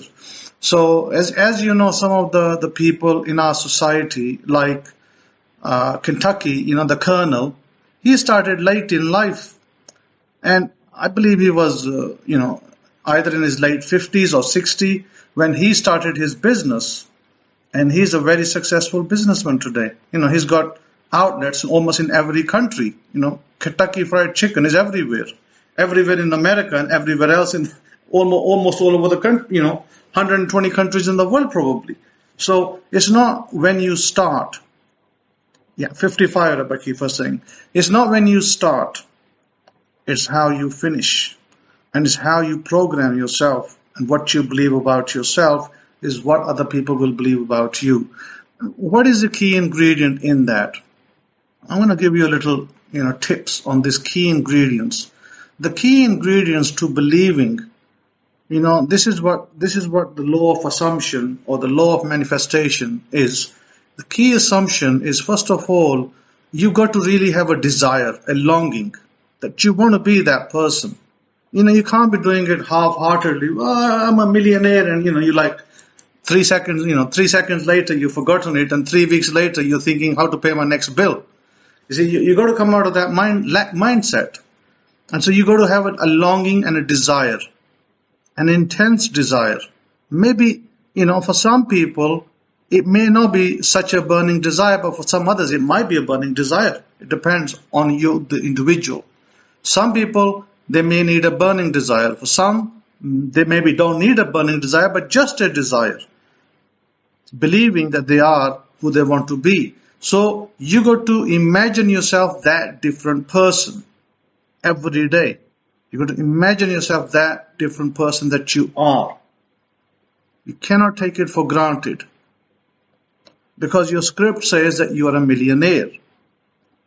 And by the way, that is the beginning of your success. And you got to have a passion about it as well. You got to have a passion and a desire. And without that passion and desire, you won't succeed. It's we talk about it, but that's basically what it is. I want to give you a little story, and this is a true story, by the way. I set an affirmation last year. When I was visiting the East, and I said, I want to build a house. I want to build a house for myself. And I chose the spot. So I want to build a house in this particular spot in this part of the city. And I went to that part of the city, and at that point in history, year ago, I didn't have the finance to build that house yet. But I just said, you know what? I want to build this house over here. This is what I want my house to be. I didn't even have the finance to buy the land. Like I found my brother, 2 weeks later saying, send me, £2,500, like $3,000 to give a deposit for this land. I borrowed that money from my from my younger brother a year ago. So I bought the land. I then later acquired money, through some sources in England. And I paid for the land. Then I got some more money from some sources in England. Guess what? Some of my pension matured in England. This is all in the pipeline. I didn't even know that was going to happen. And then some of my pension matured, private pension. I got some of that money and I plowed it into my house. And today, by the way, the builder came, the man who constructed that house. He came today and he said, here is the keys to your new house. Baruch Hashem Yahweh, I have that new house today. We've actually been shifting, today we're in the middle of shifting stuff. And I told my wife, I got to do my lecture. And so, can you manage the shifting while I'm taking the lecture? So I took 2 hours out. And tomorrow we're leaving this property where we were renting this property for a year. So tomorrow I'm going to have my house rent free. Baruch Hashem Yahweh. This was a dream 1 year ago that I want to build a house in this country at this particular spot. And I told my wife that it will be done. And that's the place I took the earth and I threw it. I said, this is going to be my house over here. And I went. And there is a beautiful house over there today. It's a what is it? It's a 1, 2, 3. We'll call it a 3-bedroom house. And there's 4 bedrooms actually. One is like a living room. So it's 3 bedrooms. Really nice, It's not a huge big house and it's not a real small house. It's in between. But it's a nice house. It's a nice family house where I can park my car with a garage inside and fully secured. Fully secured. So can it be done? Yes, it can be done. Do you have the desire to do it? It's up to you. And today for that, and happy Father's Day to everybody, those of your fathers, happy Father's Day for tomorrow. But I'm giving you an impetus. I'm teaching you a lesson that I myself applied. If I didn't apply it to myself, why would I teach you that doesn't work for me? If it doesn't work for me, it will never work for you either. So I'm teaching you something that worked for me. Simple desire, a burning desire to build a house. I've never lived in this country for more than 12 days of my life. I've never lived in this country for more than 12 days of my life. Since I was a kid, since I was, 4 years old. And then, I came over here and my relatives saying to me, how long are you going to be here? Are you going to be here for, a month? And I'm like, I'm here, and I'm here and here and here. I spend more time here than I do in America now. So I said, no, I'm here. Probably for the whole year I'm going to be here. So don't worry about it. You come visit me. So the thing is this, that it involves, a desire. It only started with a desire. I had no plans to build a house here 3 years ago. If 3 years ago or 5 years ago you asked me, I said, I didn't have no desire to build a house over here. But, 1 year ago I said, what, I need a house over here. I need a house. I can't live on rent over here. So I refused to pay rent. And so I said, okay, so where do we start? What part of the city? And how much is the land? And, what's the restrictions? And where do I get the map? And, loads of things I had to follow that I didn't know. So I got one person who knew all of that. God sent me one person. He knew everything. And he did everything for me. He did the whole build for me. I didn't even go to the property to build it. I just handed it to him and I said, here you go. Show me the map. He said, here's the map. This is what we're going to do. Are you happy with it? Yeah, I'm happy with it. And I said, I'm happy with it. Let's get going. I said, you're going to do the whole thing. You're the master builder. I'm just in the background. Just make sure that, if you want to ask me, is it right? I'll tell you, is it right? If not right, I'll tell you. Other than that, I won't interfere. And I expect a house from you. He said, oh, no worries. So he gave me the house. And the money came. The money came from my pension pot, a private pension in England for the build. for the build and for the purchase of the land. But I didn't have that money last year, by the way. Didn't have it. I didn't know I was going to get it because I had to, because when you draw your pension out, your private pension, you have to pay a huge tax on it. It's not a small amount. You pay 40% tax in England on it. So, when I went to my company and I said, can I release my pension? And they said to me, yes, you can take 25% tax free, or you're going to have to pay 40% tax if you take everything out. I said, to heck with it. I'm going to take the whole thing out. I took the whole thing out. That was my private pension. This is not government pension. This is private pension. I said, I want the whole thing out. Period. I don't care how much tax I pay on it. So they almost deducted 50% tax on it. I said, okay. But I still wanted to build my house. My desire for my house was greater than paying tax. I'm happy to pay tax, but I'm happy to build my house as well. So I drew the money. There was enough money in the pot. I worked out there was enough money in the pot to build my house. And I said, I'm happy with it. I am more than happy to pay my tax, and I'm more than happy to build my house because there's enough money in the pot to build the house. And guess what? This year, I had a desire to buy another car. Now, the car is not here yet, by the way. But I had a desire. And I would say this desire came about 4 months ago. 4 months ago, I said, I want a little bit better car than I have. Because my car is tiny over here, small. And it's like a little Suzuki. And so Suzuki is okay for a runaround, but I need a little bit bigger car. I'm a king. I'm a king over here. And I'm not going to live like a pauper. I need a better car. I have a nice car in America. So I said I need a slightly nicer car over here. So I started to do the necessary exercises. And Baruch Hashem Yahweh, I haven't got the car yet. Because what happened, my wife changed her mind in a midstream. She said, well, can we change the car from one to another? And I said, okay. I changed the car. Then I went back. Can we change it to another? Then, yeah, okay. So I've changed the car about 3 times. So then I said, that's interesting. Would I get that car now? Would I get my original car? Or would I get the second one? Or would I get the third one? Or do we get something completely different?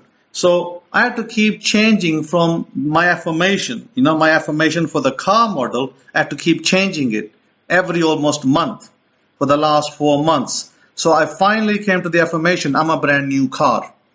Because, there's too many switches. So I said, I'm a brand new car. That was my affirmation. So, and that car, I went to the garage. And I said to my wife, I said, sit in the car. Get a feel of it. She sat in the car. She got a feel of it. I said, I'll sit in the car as well. I'll get a feel of it as well. So I sat in the car as it's sitting in the showroom just to get a feel of it. We're not purchasing it yet. But I wanted her to get a feel. I myself wanted to get a feel a little. Remember I taught you touch? Remember I taught you smell? I wanted to get a touch. I wanted to get a smell of the car, the brand new car in the showroom. Now I can work on that. Now I can work on that desire and bring it home. That's what it's all about. It's all about your desire. It's all about your intention. It's all about the work you put in it. Because imagination is God. If you've understood, then you understood correctly. Imagination is God. Everything in this world is imagination. The whole world is created out of imagination. Nothing exists in this world without imagination. The water bottle, the chocolate, the table, the laptop, everything is imagination. It's somebody's imagination. That car is somebody's imagination. So if you can imagine it, then you can have it. Simple as that. But you got to have that desire. I've taught on that. You got to see yourself sitting in that car. See yourself driving that car. So this is really a good experiment now for me. This is an experiment. Because now, do I get the car that I originally wrote, originally imagined, and spoke about? Or do I get the car that my wife desires? So we're going to see. Yeah, Andy, that's a great question. Are humans imagining alien races into existence with all their media and books and writing? I'd say yes. I'd say the answer is yes to that. Everything is imagination. Listen, if we want peace in the world, we've got to imagine peace. The reason why we have war in the world, because, 80% of the world, I would say even 90% of the world, maybe 95% of the world, other than Switzerland, they all want war. Everybody wants to go to war. They want to occupy somebody's land. But is that the solution to peace? When you keep inventing new bombs, missiles, better, shoot down technology, better fighter planes, are you pushing for peace or are you pushing for war? Think about that for a minute. The human race is continuously pushing for war. They will never get peace like that. Unless you push for peace, you will not get peace. And let's apply it to a smaller scale, to yourself, to your house. If you want peace in your home, you got to push for peace. And you got to desire peace. Then you will have peace in your home. But if we continuously fight, if we continuously imagine, I'm having a row with my wife, I'm having a row with my spouse, I'm putting her down, and she's putting me down. If she keeps imagining she's putting me down, and I keep imagining, no, I'm putting her down, where do we end up? As a husband and wife, we'll be fighting each other all the time because we don't desire peace. But if I live in a peaceful state, and if I desire to see myself that I'm a great husband, I'm a loving husband to my wife, and she's a great wife, she's a loving wife, and I see that in my imaginative act, in my vision, in my writing, in my scripting, then I'm aiming for peace. I'm shooting for peace. When I shoot for peace, peace will follow. Yeah, there may be the odd little disagreement about the car, but ultimately we come into peace. And you know what happened? Here's the interesting part. The original car that I imagined, eventually my wife came to that and said, okay, we'll just get that car that you initially decided, because I still like that car as well. So even though the car was switched about 4 times, but the original car that I decided is the original one that she's given me the thumbs up and said, you know what, just go for the original one that you desired, and that's okay for us. So the original imaginative act is the one that precedes and overrides everything else later. Now, of course, you can change your mind. It's not that you can't change your mind. You can change your mind, and you can get the additional, different car maybe. Maybe some other people, maybe they can go for the different car as well. But I explained to my wife, I said, look, I gave her some pros and cons, 'cause I'm a great marketing man. I said to her, look, if you get the other car, it's only a 5-seater. The one that I desired is a 7-seater. So I told her the one I desired, I said, I got a 7-seater car in America. Look, I got a 7-seater over there. It's a great car. It's the one in America is Town and Country. So I said, why not get a 7-seater car here as well? I said, we don't need to use the 2 extra seats. They can be folded, but we can carry luggage if we need to. If we go somewhere, it's a great car to carry luggage, groceries, whatever. So I sold her the car, and she's like, yeah, sure, I'm convinced. I said, why spend another $10,000 on a more expensive model when you can have this model that can do everything for you? It can run nicely, it can carry groceries, it's actually economical as well, it's fuel efficient. So I sold her that car, and she's like, okay, go for that. And she had decided for another car that was a little bit sportier, a little bit faster, a little bit higher, cc. And I told her, I said, don't go for that car. I said that for us, right, we don't want to be paying for fuel all the time, because that'll be a gas guzzler. So we don't want to get a gas guzzler. So we decided, so I convinced her that no, that's not the car that we need right now. We don't want a gas guzzler. We want something that is economical, something that can carry luggage for us, because, I travel back and forth to the airports, and I always have 2 suitcases. So most of these cars don't have space for 2 suitcases. So then I said, no, we need to think around those terms as well. And so we agreed that, the car that we'll get will be the 7-seater, where we don't use all the seats. We fold 2 seats down, and we only use, and that's, by the way, that's the Honda BRV. Check it out. It's a nice car.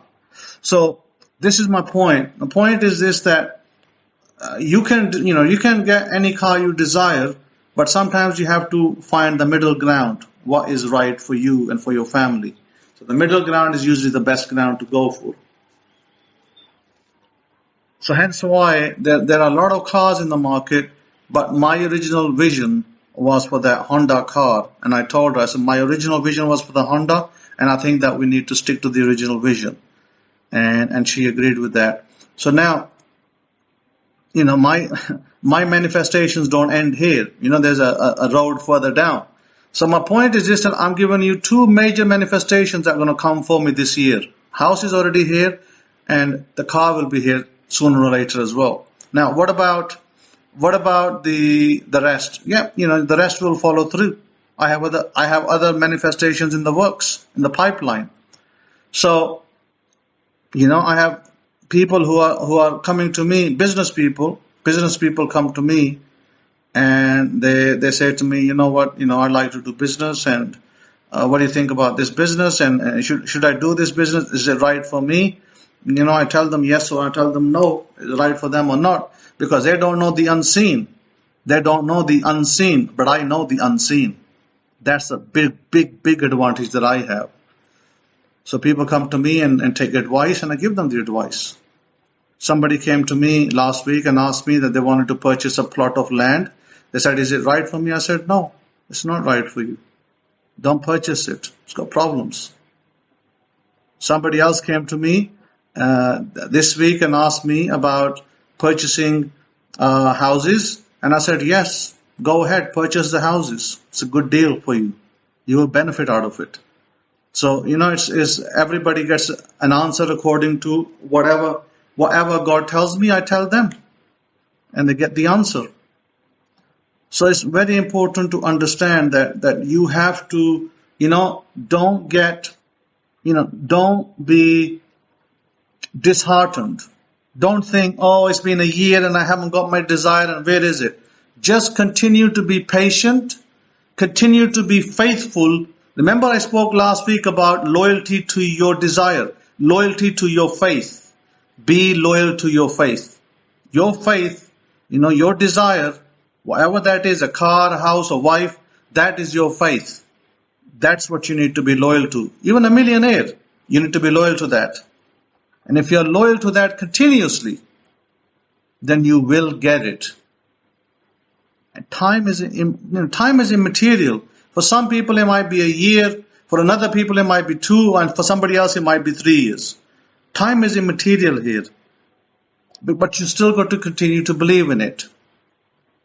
And so we come back to the words of Jesus of Nazareth when he said that, believe that you have received it. Meaning that continue to imagine that you have it. Continue to imagine it. Sleep on it every day, every night. Drive that car every night in your dream. Before you go to bed, drive that car. Before you go to bed, sleep in that house. Before you go to bed, sleep with that spouse that you desire. That's the way you're going to get it.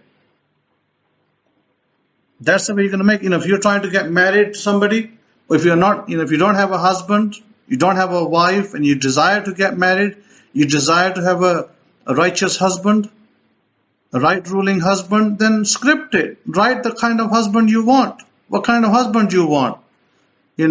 Should he be faithful? Should he be financially solvent? Should he be a rich man? Is he going to be an accountant? Is he going to be a doctor? What kind of husband you desire? Script that husband. That's the husband that will come into your life. Script that wife. That's the wife that you'll get in your life. So you have it. It's for you to decide. I can't decide it for you. You got to decide for yourself. You got to know what you want.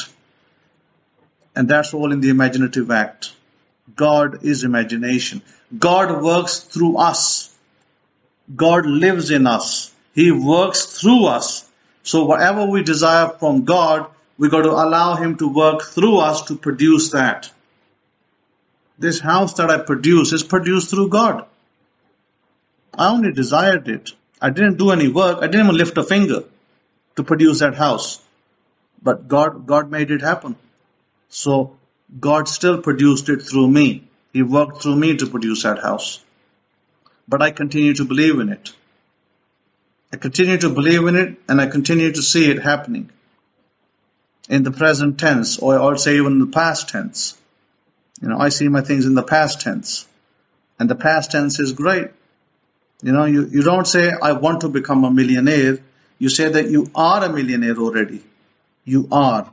It's just that it hasn't materialized yet.